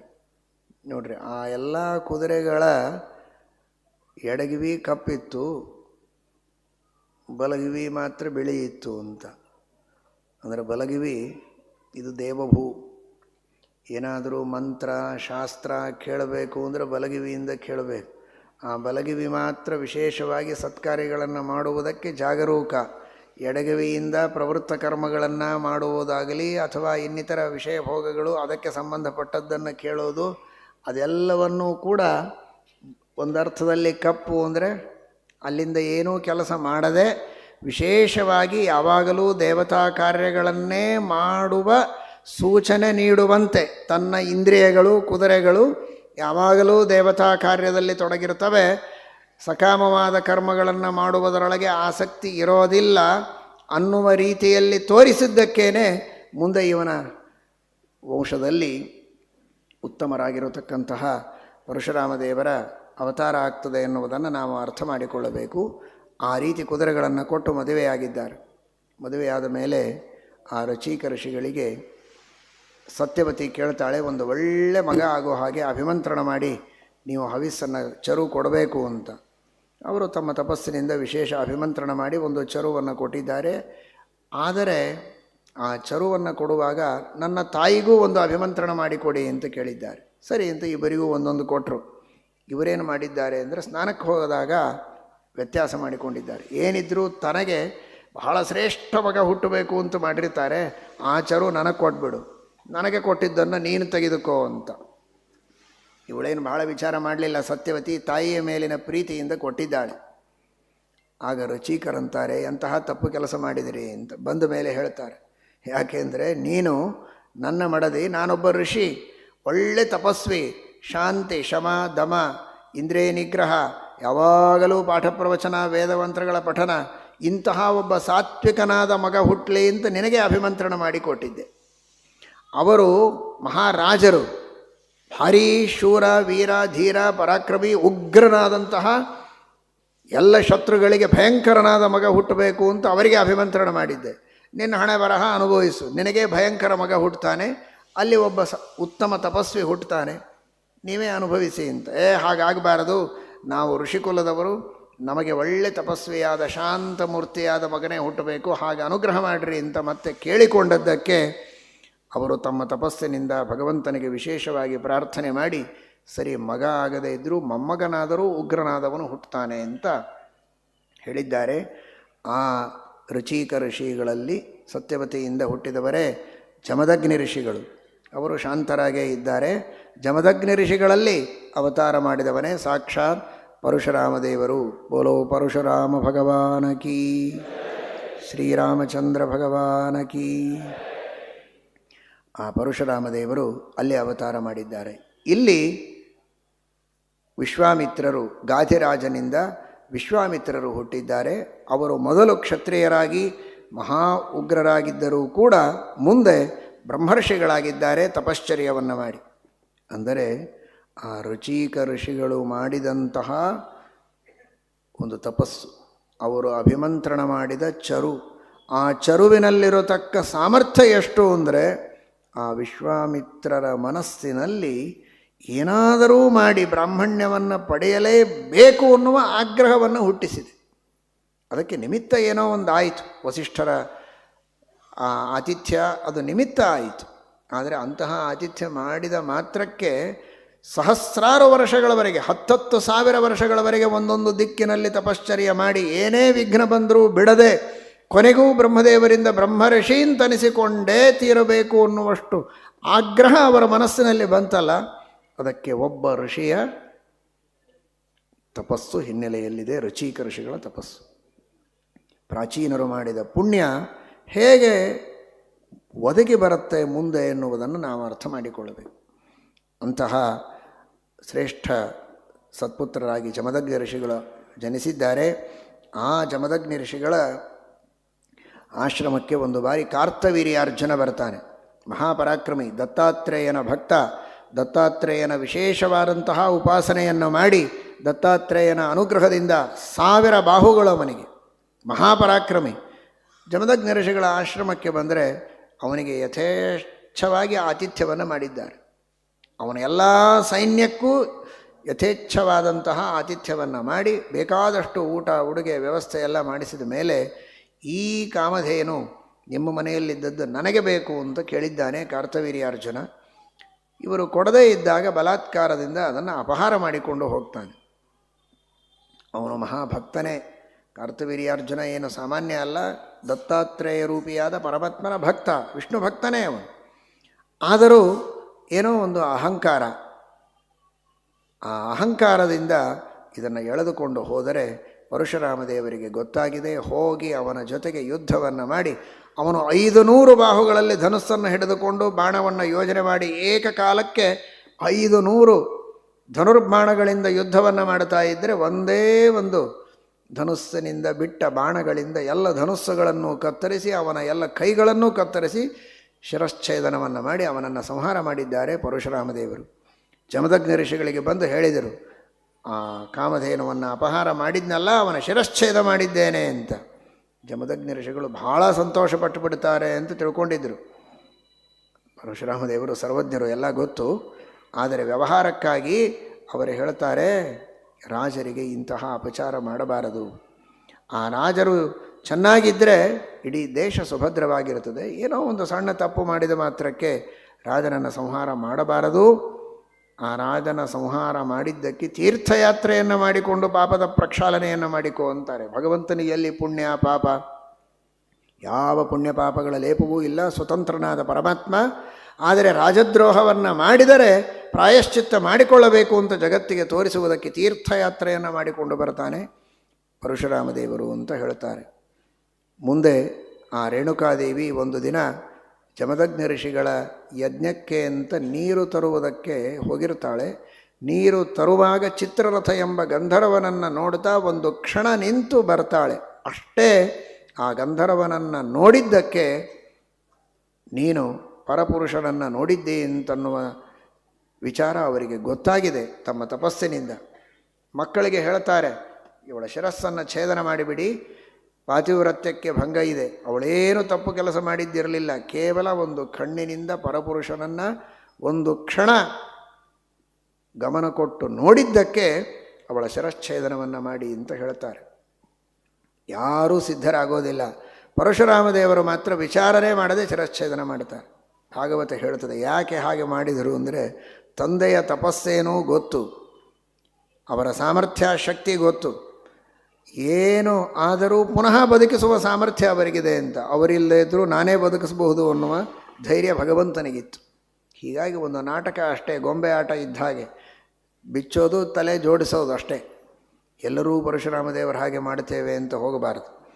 ಹಾಗಾಗಿ ಸಂಹಾರ ಮಾಡಿದ್ದಾರೆ. ಪುನಃ ನಿನಗೇನು ಬೇಕೋ ವರ ಕೇಳು ಅಂದರೆ, ಈ ಸತ್ತ ಅಣ್ಣಂದಿರ ತಲೆಯನ್ನೂ ಕತ್ತರಿಸಿದ್ದಾರೆ. ಎಲ್ಲ ಅಣ್ಣಂದಿರನ್ನು ತಾಯಿಯನ್ನು ಬದುಕಿಸಬೇಕು, ಅವರಿಗೆ ಏನೂ ನೆನಪಿರಬಾರದು, ಹಾಗೆ ಅನುಗ್ರಹ ಮಾಡಬೇಕು ಅಂತ ಕೇಳಿದ್ದಾರೆ. ಅದೇ ರೀತಿ ಅನುಗ್ರಹವನ್ನು ಮಾಡಿದ್ದಾರೆ ಅಂತ ತಿಳಿಸ್ತಾರೆ. ಒಂದು ಸಲ ಪರಶುರಾಮ ದೇವರು ಹಾಗೂ ಅವರ ಎಲ್ಲ ಅಣ್ಣಂದಿರು ಹೊರಗೆ ಹೋದಾಗ ಕಾರ್ತವೀರ್ಯಾರ್ಜುನನ ಮಕ್ಕಳು ಬಂದು ಜಮದಗ್ನಿ ಋಷಿಗಳ ಶಿರಚ್ಛೇದವನ್ನು ಮಾಡುತ್ತಾರೆ. ಆಗ 21 ಬಾರಿ ಸಮಗ್ರವಾದ ಭೂಪ್ರದಕ್ಷಿಣೆಯನ್ನು ಮಾಡಿ ಎಲ್ಲ ಉನ್ಮತ್ತರಾದ ದುಷ್ಟರಾದ ಅಧಾರ್ಮಿಕರಾದಂತಹ ರಾಜರುಗಳನ್ನೆಲ್ಲ ಸಂಹಾರ ಮಾಡುತ್ತಾರೆ. ಪರಶುರಾಮ ದೇವರು ಶುದ್ಧರಾದಂತಹ ಸಾತ್ವಿಕರಾದ ರಾಜರನ್ನು ಮಾತ್ರ ಉಳಿಸಿ ಮತ್ತೆ ಉತ್ತಮವಾದಂತಹ ಧಾರ್ಮಿಕ ಪರಂಪರೆ ಮುಂದುವರಿಯುವಂತೆ ಮಾಡುತ್ತಾರೆ. ಹೀಗೆ ಪರಶುರಾಮ ದೇವರ ಚರಿತ್ರೆಯನ್ನು ತಿಳಿಸಿಕೊಡ್ತಾರೆ. ಇದೇ ರೀತಿ ಇನ್ನೊಬ್ಬ ಆಯು ಅಂತ, ಇದೆಲ್ಲ ವಿಜಯನ ವಂಶ, ಪುರೂರವಸ್ಥನ ಮಗನಾದ ವಿಜಯನ ವಂಶ. ಆಯುವಿಗೆ ಅನೇಕ ಜನ ಮಕ್ಕಳು. ಅಲ್ಲಿ ನಹುಷ, ಕ್ಷತ್ರವೃದ್ಧ, ರಜಿ, ಜಂಭ, ಅನೇನ ಅಂತ 5 ಜನ ಮಕ್ಕಳು. ಅದರಲ್ಲಿ ಕ್ಷತ್ರವೃದ್ಧ, ಆ ಕ್ಷತ್ರವೃದ್ಧನ ವಂಶದಲ್ಲಿಯೇ ಸುಹೋತ್ರ ಅಂತ ಬರ್ತಾನೆ. ಸುಹೋತ್ರನ ಮಗನೇ ದೀರ್ಘತಮಸ್. ಆ ದೀರ್ಘತಮಸ್ಸಿನಿಂದ ಅವತಾರ ಮಾಡಿದ ಮಹಾನುಭಾವ ಆಯುರ್ವೇದ ಪ್ರವರ್ತಕನಾದ ಧನ್ವಂತರಿ. ಇದೇ ಚಂದ್ರವಂಶದಲ್ಲಿಯೇ ಧನ್ವಂತರಿಯೂ ಕೂಡ ಅವತಾರ ಮಾಡುತ್ತಾನೆ. ಬೋಲೋ ಧನ್ವಂತರಿ ಭಗವಾನ ಕೀ. ಆ ರೀತಿ ಧನ್ವಂತರಿಯ ಅವತಾರ ಆಗ್ತದೆ. ಇನ್ನೊಬ್ಬ ಮಗ ನಹುಷ. ಆ ನಹುಷನಿಗೆ ಯತಿ, ಯಯಾತಿ, ಸಂಯಾತಿ, ಆಯಾತಿ, ವಿಯತಿ, ಕೃತಿ ಅಂತ ಮಕ್ಕಳು. ಆ ಯಯಾತಿಯ ಚರಿತ್ರೆಯನ್ನು ಹೇಳ್ತಾರೆ. ಯಯಾತಿ ಶುಕ್ರಾಚಾರ್ಯರ ಮಗಳಾದ ದೇವಯಾನಿಯನ್ನು ಮದುವೆಯಾಗ್ತಾನೆ. ದೇವಯಾನಿ ಶುಕ್ರಾಚಾರ್ಯರ ಮಗಳು. ಅಸುರರ ರಾಜ ವೃಷಪರ್ವ ಶರ್ಮಿಷ್ಠ ಅವರ ಮಗಳು. ಅವರಿಬ್ಬರೂ ಸ್ನಾನಕ್ಕೆ ಅಂತ ಹೋದಾಗ ಸಾವಿರಾರು ಜನ ದಾಸಿಯರು ಆ ಶರ್ಮಿಷ್ಠೆಗೆ. ಆ ದಾಸಿಗಳಿಂದ ಸಹಿತರಾಗಿ ಸ್ನಾನಕ್ಕೆ ಹೋದಾಗ ರುದ್ರದೇವರು ನಂದಿವಾಹನರಾಗಿ ಬರ್ತಾ ಇರುವುದನ್ನು ಕಾಣ್ತಾರೆ. ರುದ್ರದೇವರು ಬರುವಾಗ ನಾವೆಲ್ಲ ಸ್ನಾನ ಮಾಡ್ತಾ ಇರುವುದು ಅಪಚಾರ, ವಸ್ತ್ರವನ್ನು ಉಟ್ಟಿಕೊಂಡು ಅವರಿಗೆ ನಮಸ್ಕಾರ ಮಾಡಬೇಕು ಅನ್ನುವ ಅವಸರದಲ್ಲಿ ದೇವಯಾನಿ ಗುರುಪುತ್ರಿ ಅವಳ ವಸ್ತ್ರವನ್ನು ಶರ್ಮಿಷ್ಠ ಉಟ್ಟುಕೊಳ್ತಾಳೆ. ಅದನ್ನು ಕಂಡು ದೇವಯಾನಿ ಬೈತಾಳೆ, ನಾನು ಗುರುಪುತ್ರಿ ಮೇಲೆ ನಮ್ಮ ಸ್ಥಾನ ದೊಡ್ಡದು, ನನ್ನ ವಸ್ತ್ರವನ್ನು ನೀನು ಹೇಗೆ ಉಟ್ಟುಕೊಂಡಿದ್ದಿ ಅಂತ. ನೀವು ಭಿಕ್ಷುಕರು, ನಾವು ಕೊಟ್ಟದ್ದನ್ನು ತಿಂದು ಬದುಕುವವರು, ನಿನಗೇನು ಮರ್ಯಾದೆ ಇದೆ ಅಂತ ಅವಳು ಬೈತಾಳೆ. ಈ ಜಗಳದಲ್ಲಿ ಶರ್ಮಿಷ್ಠ ಹೇಳಿ ಕೇಳಿ ರಾಜಕುಮಾರಿ ಮಹಾಬಲಿಷ್ಠಳು, ಶರ್ಮಿಷ್ಠಳು ಹೌದು ಬಲಿಷ್ಠಳು ಹೌದು, ಜೋರಾಗಿ ಬಾವಿಯಲ್ಲಿ ನೂಕಿ ಓಡಿ ಹೋಗಿದ್ದಾಳೆ. ಹಾಳು ಬಾವಿಯಲ್ಲಿ ಬಿದ್ದಿದ್ದಾಳೆ ದೇವಯಾನಿ. ಅದೇ ಮಾರ್ಗದಲ್ಲಿ ಯಯಾತಿ ಹೋಗ್ತಾ ಇವಳ ಆಕ್ರಂದನವನ್ನು ಕೇಳಿ ಕೈಕೊಟ್ಟು ಮೇಲೆ ಎತ್ತಿಕೊಳ್ತಾನೆ. ಕೈಕೊಟ್ಟು ಎತ್ತಿಕೊಂಡಿದ್ದೀ ಅಂದರೆ ನೀನೇ ಮದುವೆಯಾಗಬೇಕು ಅಂತ ದೇವಯಾನಿ ಹೇಳ್ತಾಳೆ. ನನಗೆ ಕಚನ ಶಾಪ ಇದೆ, ಹಾಗಾಗಿ ನನಗೆ ಬ್ರಾಹ್ಮಣ ವರ ಸಿಗೋದಿಲ್ಲ, ನೀನೇ ಕ್ಷತ್ರಿಯನಾದರೂ ಪರವಾಗಿಲ್ಲ, ನೀನೇ ಮದುವೆಯಾಗಬೇಕು, ಶಾಪದಿಂದಾಗಿ ನಾನು ನಿನ್ನನ್ನೇ ಮದುವೆಯಾಗೋದು ಅನಿವಾರ್ಯ ಇದೆ ಅಂತ ಹೇಳ್ತಾಳೆ. ಸರಿ ಅಂತ ಮದುವೆಯಾಗ್ತಾನೆ. ಆದರೆ ಮದುವೆಯಾಗುವುದರ ಜೊತೆಗೆ ಆ ಶುಕ್ರಾಚಾರ್ಯರು ವೃಷಪರ್ವರಾಜನಿಗೆ ಹೇಳ್ತಾರೆ, ನಿನ್ನ ರಾಜ್ಯದಲ್ಲಿ ನಾನಿರೋದಿಲ್ಲ, ನನ್ನ ಮಗಳಿಗೆ ಈ ರೀತಿ ನಿನ್ನ ಮಗಳು ಅನ್ಯಾಯ ಮಾಡಿದ್ದಾಳೆ, ನಾನು ಈ ರಾಜ್ಯದಲ್ಲೇ ಇರೋದಿಲ್ಲ ಅಂತ. ನೀವೇ ಕೇಳಿದ್ದೀರಿ, ಅಸುರರ ಬಲ ಇರೋದೇ ಶುಕ್ರಾಚಾರ್ಯರ ಮೇಲೆ. ಶುಕ್ರಾಚಾರ್ಯರು ಅನುಗ್ರಹ ಮಾಡಿದರೆ ಅವರಿಗೆ ವಿಜಯ, ಇಲ್ಲ ಅಂದರೆ ಇಲ್ಲ. ಈ ಸ್ಥಿತಿಯಲ್ಲಿ ಅಸುರರಿದ್ದಾರೆ. ನೀವು ಬಿಟ್ಟು ಹೋದರೆ ನಮ್ಮ ಗತಿ ಏನು? ನಿಮಗೇನು ಬೇಕೋ ಸೇವೆ ಮಾಡೋದಕ್ಕೆ ನಾನು ಸಿದ್ಧ ಅಂತ. ಹಾಗಾದರೆ ನಿನ್ನ ಮಗಳು ನನ್ನ ಮಗಳಿಗೆ ದಾಸಿಯಾಗಿ ಬರಬೇಕು, ಅವಳೆಲ್ಲಿ ಮದುವೆ ಮಾಡಿಕೊಂಡು ಹೋಗ್ತಾಳೋ ಅಲ್ಲಿರಬೇಕು ಅಂತ ಮಗಳಿನ ಅಪೇಕ್ಷೆಗೆ ತಕ್ಕಂತೆ ಅವರು ಹೇಳಿದಾಗ ಅದಕ್ಕೆ ಒಪ್ಪಿದ್ದಾನೆ. ಶರ್ಮಿಷ್ಠ ದಾಸಿಯಾಗಿ ಬಂದಿದ್ದಾಳೆ. ಆದರೆ ಯಯಾತಿ ದೇವಯಾನಿಯಲ್ಲಿ 2 ಮಕ್ಕಳನ್ನು ಪಡೆದರೆ 3 ಜನ ಮಕ್ಕಳನ್ನು ಶರ್ಮಿಷ್ಠೆಯಲ್ಲಿಯೂ ಪಡೀತಾನೆ. ಅದು ಶುಕ್ರಾಚಾರ್ಯರಿಗೆ ಗೊತ್ತಾಗ್ತದೆ. ದಾಸಿಯಾಗಿರಬೇಕು ಅಂದರೆ ನೀನು ಅವಳನ್ನೂ ಕೂಡ ಪತ್ನಿಯನ್ನಾಗಿ ಸ್ವೀಕಾರ ಮಾಡಿದ್ದಿ ಅಂತ ಶಾಪ ಕೊಟ್ಟಿದ್ದಾರೆ, ನೀನು ಮುದುಕನಾಗುವಂತ. ಅವನಂದ, ನನಗೆ ಮುದುಕನಾಗುವಂಥ ಶಾಪ ಕೊಟ್ಟರೆ ನಿಮ್ಮ ಮಗಳ ಗತಿ ಏನು ಅಂತ. ಓ ಹೌದಲ್ವೋ, ಹಾಗಾದರೆ ಒಂದು ಕೆಲಸ ಮಾಡು, ನಿನ್ನ ಮುಪ್ಪನ್ನು ನೀನು ಇನ್ನೊಬ್ಬರಿಗೆ ಕೊಡಬಹುದು, ಕೊಟ್ಟು ಅವರ ತಾರುಣ್ಯವನ್ನು ಬೇಕು ಅಂದರೆ ತೆಗೆದುಕೊಳ್ಳಬಹುದು, ಹಾಗೆ ನಾನು ನಿಮಗೆ ಅನುಗ್ರಹ ಮಾಡುತ್ತೇನೆ ಅಂತ. ಅಷ್ಟು ಸುಲಭ ಅಲ್ಲ ಅದು. ಆದರೆ ಶುಕ್ರಾಚಾರ್ಯರ ಆ ತಪಸ್ಸಾಮರ್ಥ್ಯದಿಂದ ಆ ರೀತಿ ಒಪ್ಪಿಕೊಂಡಿದ್ದಾರೆ. ಇವನು ಯಾರಿಗೆ ಕೇಳಬೇಕು? ಬೇರೆಯವರಿಗೆ ಯಾರಿಗಾದರೂ ಕೇಳಿದರೆ ಸರಿ ಇರೋದಿಲ್ಲ. ನಿನ್ನ ತಾರುಣ್ಯವನ್ನು ಕೊಡು, ನನ್ನ ಮುಪ್ಪನ್ನು ತೆಗೆದುಕೋ ಅಂತ ಬೇರೆಯವರಿಗೆ ಕೇಳೋದು ಹೇಗೆ? ತನ್ನ ಮಕ್ಕಳಿಗೇ ಕೇಳಿದರಾಯಿತು ಹೊಂದಿದ್ದಾನೆ. ನನ್ನಿಂದಲೇ ದೇಹವನ್ನು ಪಡೆದವರಲ್ಲವೋ, ತಾರುಣ್ಯ ಬಂದದ್ದಕ್ಕೆ ನಾವೇ ಕಾರಣ. ಆ ಒಂದು ಕೃತಜ್ಞತೆಯನ್ನು ಇಟ್ಟುಕೊಂಡು ಅವರೇನಾದರೂ ತಮ್ಮ ತಾರುಣ್ಯವನ್ನು ಕೊಡಬಹುದಾ ಅಂತ ತನ್ನ ಮಕ್ಕಳಿಗೆ ಕೇಳ್ತಾ ಇದ್ದಾನೆ. 5 ಜನ ಮಕ್ಕಳು. ದೇವಯಾನಿಯಲ್ಲಿ ಯದು, ತುರ್ವಸು, ದೃಹ್ಯ, ಅನು, ಪುರು. ಶರ್ಮಿಷ್ಠೆಯಲ್ಲಿ 5 ಜನ ಮಕ್ಕಳು. ಯಾರಿಗಾದರೂ ತಾರುಣ್ಯವನ್ನು ಕೊಟ್ಟು ಅವರ ತನ್ನ ಮುಪ್ಪನ್ನು ಕೊಟ್ಟು ಅವರ ತಾರುಣ್ಯವನ್ನು ತೆಗೆದುಕೊಳ್ಳಬೇಕು ಅಂತ ಕೇಳ್ತಾ ಇದ್ದಾನೆ. ಯಾರೂ ಒಪ್ತಾ ಇಲ್ಲ. ಮೊದಲನೇದ್ದು ದೃಹ್ಯ, ತಂದೆಗೆ ದ್ರೋಹ ಮಾಡಿದ ಅವನು. ಆಮೇಲೆ ಯದು ಎದ್ದೋದ, ತುರುವಸು ತುರಿಸಿಕೊಂಡ ತಲೆ. ದೃಹ್ಯ ದ್ರೋಹ ಮಾಡಿದ, ಅನುಸರಿಸಲಿಲ್ಲ. ಪುರು ಒಬ್ಬನೇ ಇವನ ಇಚ್ಛೆಯನ್ನು ಪೂರ್ಣ ಮಾಡಿದ. ಆ ಸಂದರ್ಭದಲ್ಲಿ ಇವನಿಗೆ ಬಹಳ ಸಂತೋಷ ಆಯಿತು. ನಿನ್ನ ವಂಶ ಇದು ಉತ್ತಮವಾದ ವಂಶ ಆಗಲಿ. ಯಾಕೆ ಅಂದರೆ ಉತ್ತಮಶ್ಚಿಂತಿತಂ ಕುರ್ಯಾತ್ ಪ್ರೋಕ್ತಕಾರೀತು ಮಧ್ಯಮಃ ಅಧಮಃ ಅಶ್ರದ್ಧೆಯ ಕುರ್ಯಾತ್ ಅಕರ್ತ ಉಚ್ಚರಿತಂ ಪಿತುಃ. ಮನಸ್ಸಿನಲ್ಲಿದ್ದದ್ದನ್ನು ತಿಳಿದು ಮಾಡಿದರೆ ಅವನು ಉತ್ತಮ ಮಗ, ಹೇಳಿದ ಮೇಲೆ ಮಾಡಿದರೆ ಮಧ್ಯಮ, ಶ್ರದ್ಧೆಯಿಲ್ಲದೆ ಮಾಡಿದರೆ ಅವನು ಅಧಮ, ಮಾಡದೇನೇ ಇದ್ದರೆ ಅವನು ಮಗನೇ ಅಲ್ಲ, ಅವನು ತಂದೆಯ ದೇಹದಿಂದ ಹೊರಗೆ ಬಿದ್ದ ಹೊಲಸಿದ್ದಂತೆ ಎಂಬುದಾಗಿ ಅವನು ಹೇಳ್ತಾನೆ. ಹಾಗಾಗಿ ಈ ಶರೀರ ಬಂದದ್ದೇ ನಿಮ್ಮಿಂದ, ಈ ತಾರುಣ್ಯ ಕೊಟ್ಟದ್ದೇ ನೀವು, ನಿಮ್ಮ ಉಪಯೋಗಕ್ಕಾಗಿ ಸಮರ್ಪಣೆ ಮಾಡುವುದರಲ್ಲಿ ನನಗೆ ಯಾವ ಸಂಕೋಚವೂ ಇಲ್ಲ ಅಂತ ಪುರು ಸಮರ್ಪಣೆಯನ್ನು ಮಾಡಿದ್ದಾನೆ. ಆ ಶರೀರವನ್ನು, ತಾರುಣ್ಯವನ್ನು ತೆಗೆದುಕೊಂಡು ದೇವಯಾನಿಯ ಜೊತೆಗೆ ಇವನು ಎಷ್ಟೋ ವರ್ಷಗಳವರೆಗೆ ಸುಖವಾಗಿ ಜೀವನವನ್ನು ಮಾಡಿ ಕೊನೆಗಂತಾನೆ ಯಪೃಥಿವ್ಯಾಂ ವ್ರೀಹಿಯವಂ ಹಿರಣ್ಯಂ ಪಶವಃ ಸ್ತ್ರೀಯ. ಈ ಜಗತ್ತಿನೊಳಗಿರೋ ಎಲ್ಲ ಐಶ್ವರ್ಯ ಸಂಪತ್ತು ಭೋಗ ಸಾಧನವಾದದ್ದೆಲ್ಲವನ್ನು ತಂದುಕೊಟ್ಟರೂ ಕೂಡ ಮನುಷ್ಯನಿಗೆ ತೃಪ್ತಿ ಇರೋದಿಲ್ಲ. ನದುಹ್ಯಂತಿ ಮನಃಪ್ರೀತಿಂ ಪುಂಸಃ ಕಾಮಹತಸ್ಯ ವೈ. ಭಾಗವತದಲ್ಲಿ ಬರ್ತದೆ. ಮಹಾಭಾರತದಲ್ಲಿ ಏಕಸ್ಯಾಪಿ ನ ಪರ್ಯಾಪ್ತಂ ಇತಿ ಮತ್ವಾ ಶಮಂ ವ್ರಜೇತ್ ಅಂತ ಮೂಲ ಮಹಾಭಾರತದಲ್ಲಿ ಬರ್ತದೆ. ಹಾಗಾಗಿ ಎಲ್ಲ ಐಶ್ವರ್ಯ, ಎಲ್ಲ ಸಂಪತ್ತು, ಎಲ್ಲ ಭೋಗ್ಯ ವಸ್ತುಗಳಿದ್ದರೂ ಮನುಷ್ಯನಿಗೆ ತೃಪ್ತಿ ಆಗೋದಿಲ್ಲ. ಹಾಗಾದರೆ ಬೇಡ ಅಂತ ಬಿಟ್ಟು ವಿರಕ್ತನಾಗಬೇಕೇ ಹೊರತು ತಾನಾಗಿಯೇ ಅವುಗಳಲ್ಲಿ ಆಸಕ್ತಿ ಕಡಿಮೆಯಾದ ಮೇಲೆ ಬಿಡ್ತೇನೆ ಅನ್ನಲಿಕ್ಕೆ ಆಗೋದಿಲ್ಲ. ನಜಾತು ಕಾಮಃ ಕಾಮಾನಾಂ ಉಪಭೋಗೇನ ಶಾಮ್ಯತಿ ಹವಿಷಾ ಕೃಷ್ಣವರ್ತಮೇವ ಭೂಯ ಏವ ಅಭಿವರ್ಧತೆ ಅಂತ ಅವನು ಎಲ್ಲವನ್ನ ಬಿಡಬೇಕು ಅಂತ ಮತ್ತೆ ಪುರುವನ್ನು ಕರೆದು ಅವನ ತಾರುಣ್ಯವನ್ನು ಅವನಿಗೆ ಕೊಟ್ಟು ತಾನು ಮುಪ್ಪನ್ನು ತೆಗೆದುಕೊಂಡು ವಿರಕ್ತನಾಗಿ ಸಾಧನೆಯನ್ನು ಮಾಡಿದ್ದಾನೆ. ಇದು ದೊಡ್ಡದು. ಅವನು ಯಾಕೆ ತಾರುಣ್ಯ ತೆಗೆದುಕೊಂಡ ಅಂತ ಮನಸ್ಸಿನಲ್ಲಿ ಬಂದಿರಬಹುದು, ಆದರೆ ಎಷ್ಟು ಉತ್ಸಾಹದಿಂದ ತಾರುಣ್ಯ ತೆಗೆದುಕೊಂಡನೋ ಅದೇ ಉತ್ಸಾಹದಲ್ಲಿ ತಾರುಣ್ಯವನ್ನು ಕೊಟ್ಟು ಮುಪ್ಪನ್ನು ಸ್ವಾಗತ ಮಾಡಿದ್ದಾನೆ. ತನ್ನ ವಾರ್ಧಕ್ಯವನ್ನು ತಾನು ಅನುಭವಿಸಿ ಸಾಧನೆಯನ್ನು ಮಾಡಿಕೊಂಡಿದ್ದಾನೆ. ಇದು ಅವನ ದೊಡ್ಡಸ್ತಿಕೆ. ತನ್ನ ಇಡೀ ಜೀವನವನ್ನೇ ಭೋಗ ಮಾಡಿ ಮುಗಿಸಿ ಆಮೇಲೆ ವಿರಕ್ತರಾಗಬಹುದಾ, ಅಥವಾ ಇನ್ನೂ ಭೋಗಾಶೆ ಇದ್ದಾಗಲೇ ಆ ಭೋಗದ ನಶ್ವರತೆಯನ್ನು ತಿಳಿದು ವಿರಕ್ತರಾಗಬೇಕಾ ಅನ್ನುವುದನ್ನು ತನ್ನ ಜೀವನದಲ್ಲಿ ಒಂದು ಪ್ರಾಕ್ಟಿಕಲ್ಲಾಗಿ ಮಾಡಿ ತೋರಿಸಿ ಒಂದು ನಿರ್ಣಯವನ್ನು ಹೇಳೋದಕ್ಕೆ ತನ್ನ ಜೀವನವನ್ನು ಮೀಸಲಿಟ್ಟಂತಹ ಮಹಾನುಭಾವ ಆ ಯಯಾತಿ ರಾಜ. ಆ ರೀತಿ ಆ ಯಯಾತಿಯ ಚರಿತ್ರೆಯನ್ನು ಹೇಳ್ತಾರೆ. ಮುಂದೆ ಪುರುವಿನ ವಂಶದಲ್ಲಿ ಭರತ ದುಷ್ಯಂತ ಬರ್ತಾನೆ. ದುಷ್ಯಂತನ ಮಡದಿ ಶಕುಂತಲೆ, ಅಲ್ಲಿ ಹುಟ್ಟಿದವನೇ ಭರತ, ಮಹಾಪರಾಕ್ರಮಿ. ಅವನು ಯಮುನಾ ತೀರದಲ್ಲಿ,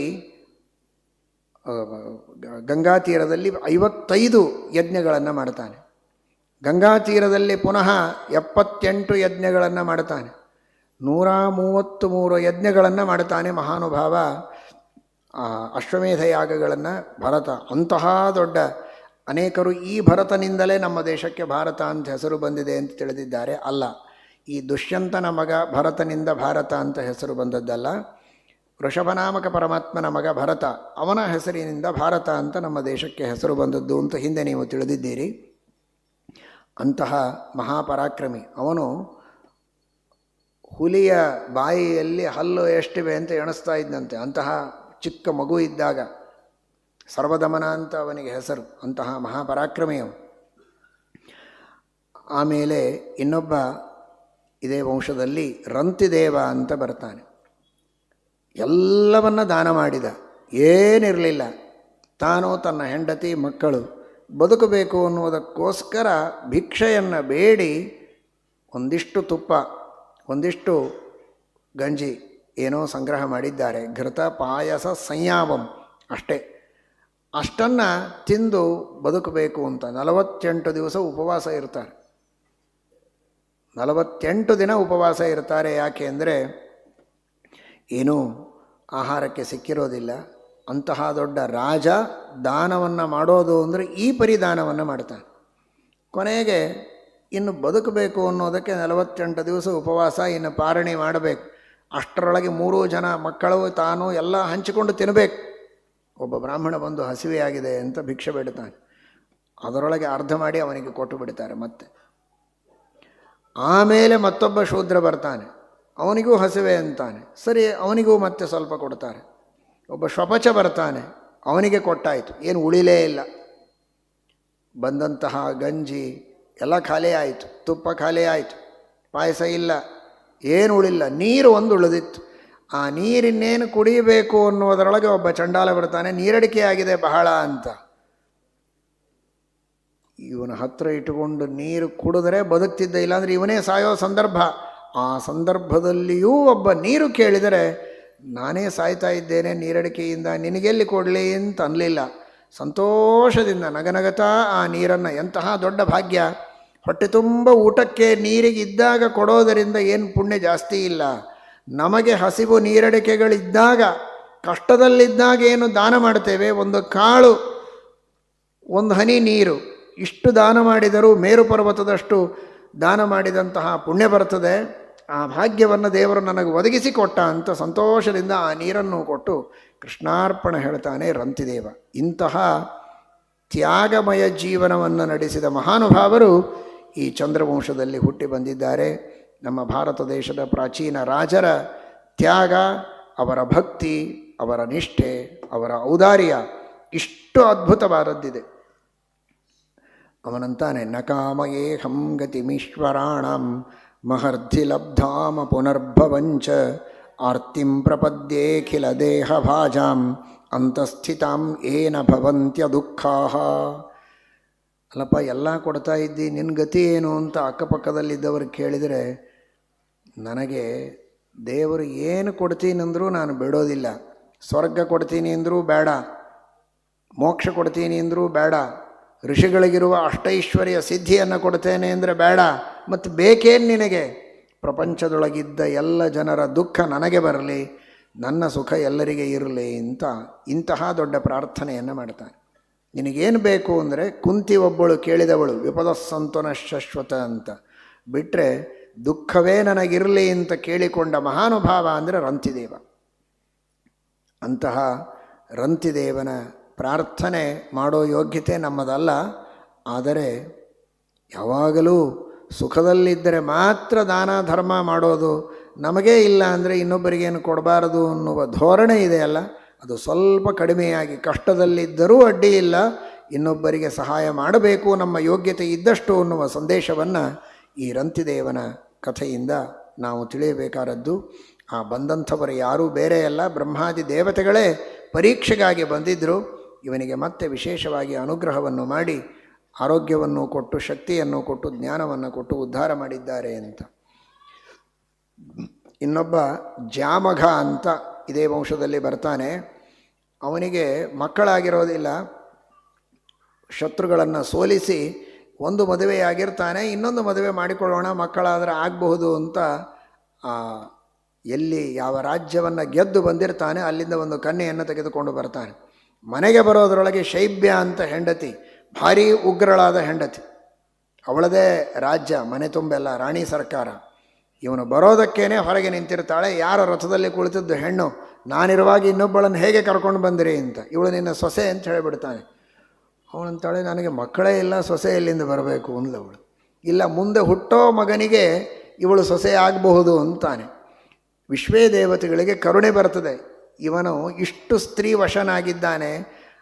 ಆ ಹೆಂಡತಿಯ ಮಾತಿಗೆ ಭಯಪಟ್ಟು ನಿನ್ನ ಸೊಸೆ ಅಂತಂದುಬಿಟ್ನಲ್ಲ, ಆಗಲಿ ಪರವಾಗಿಲ್ಲ, ತಥಾಸ್ತು ಅಂತ ವಿಶ್ವೇ ದೇವತೆಗಳು ಅದಕ್ಕೆ ಅಸ್ತು ಅಂತ ಹೇಳಿದ್ದಕ್ಕೆ ಮುಂದೆ ಆ ವಿಶ್ವೇ ದೇವತೆಗಳ ಅನುಗ್ರಹದಿಂದ ಮಗ ಹುಟ್ಟುತ್ತಾನೆ. ಹುಟ್ಟಿದ ಮಗನಿಗೆ ಇವಳು ಹೆಂಡತಿ ಆಗ್ತಾಳೆ. ಅಲ್ಲಿ ವಿದರ್ಭ ಅಂತ ರಾಜ ಹುಟ್ಟುತ್ತಾನೆ.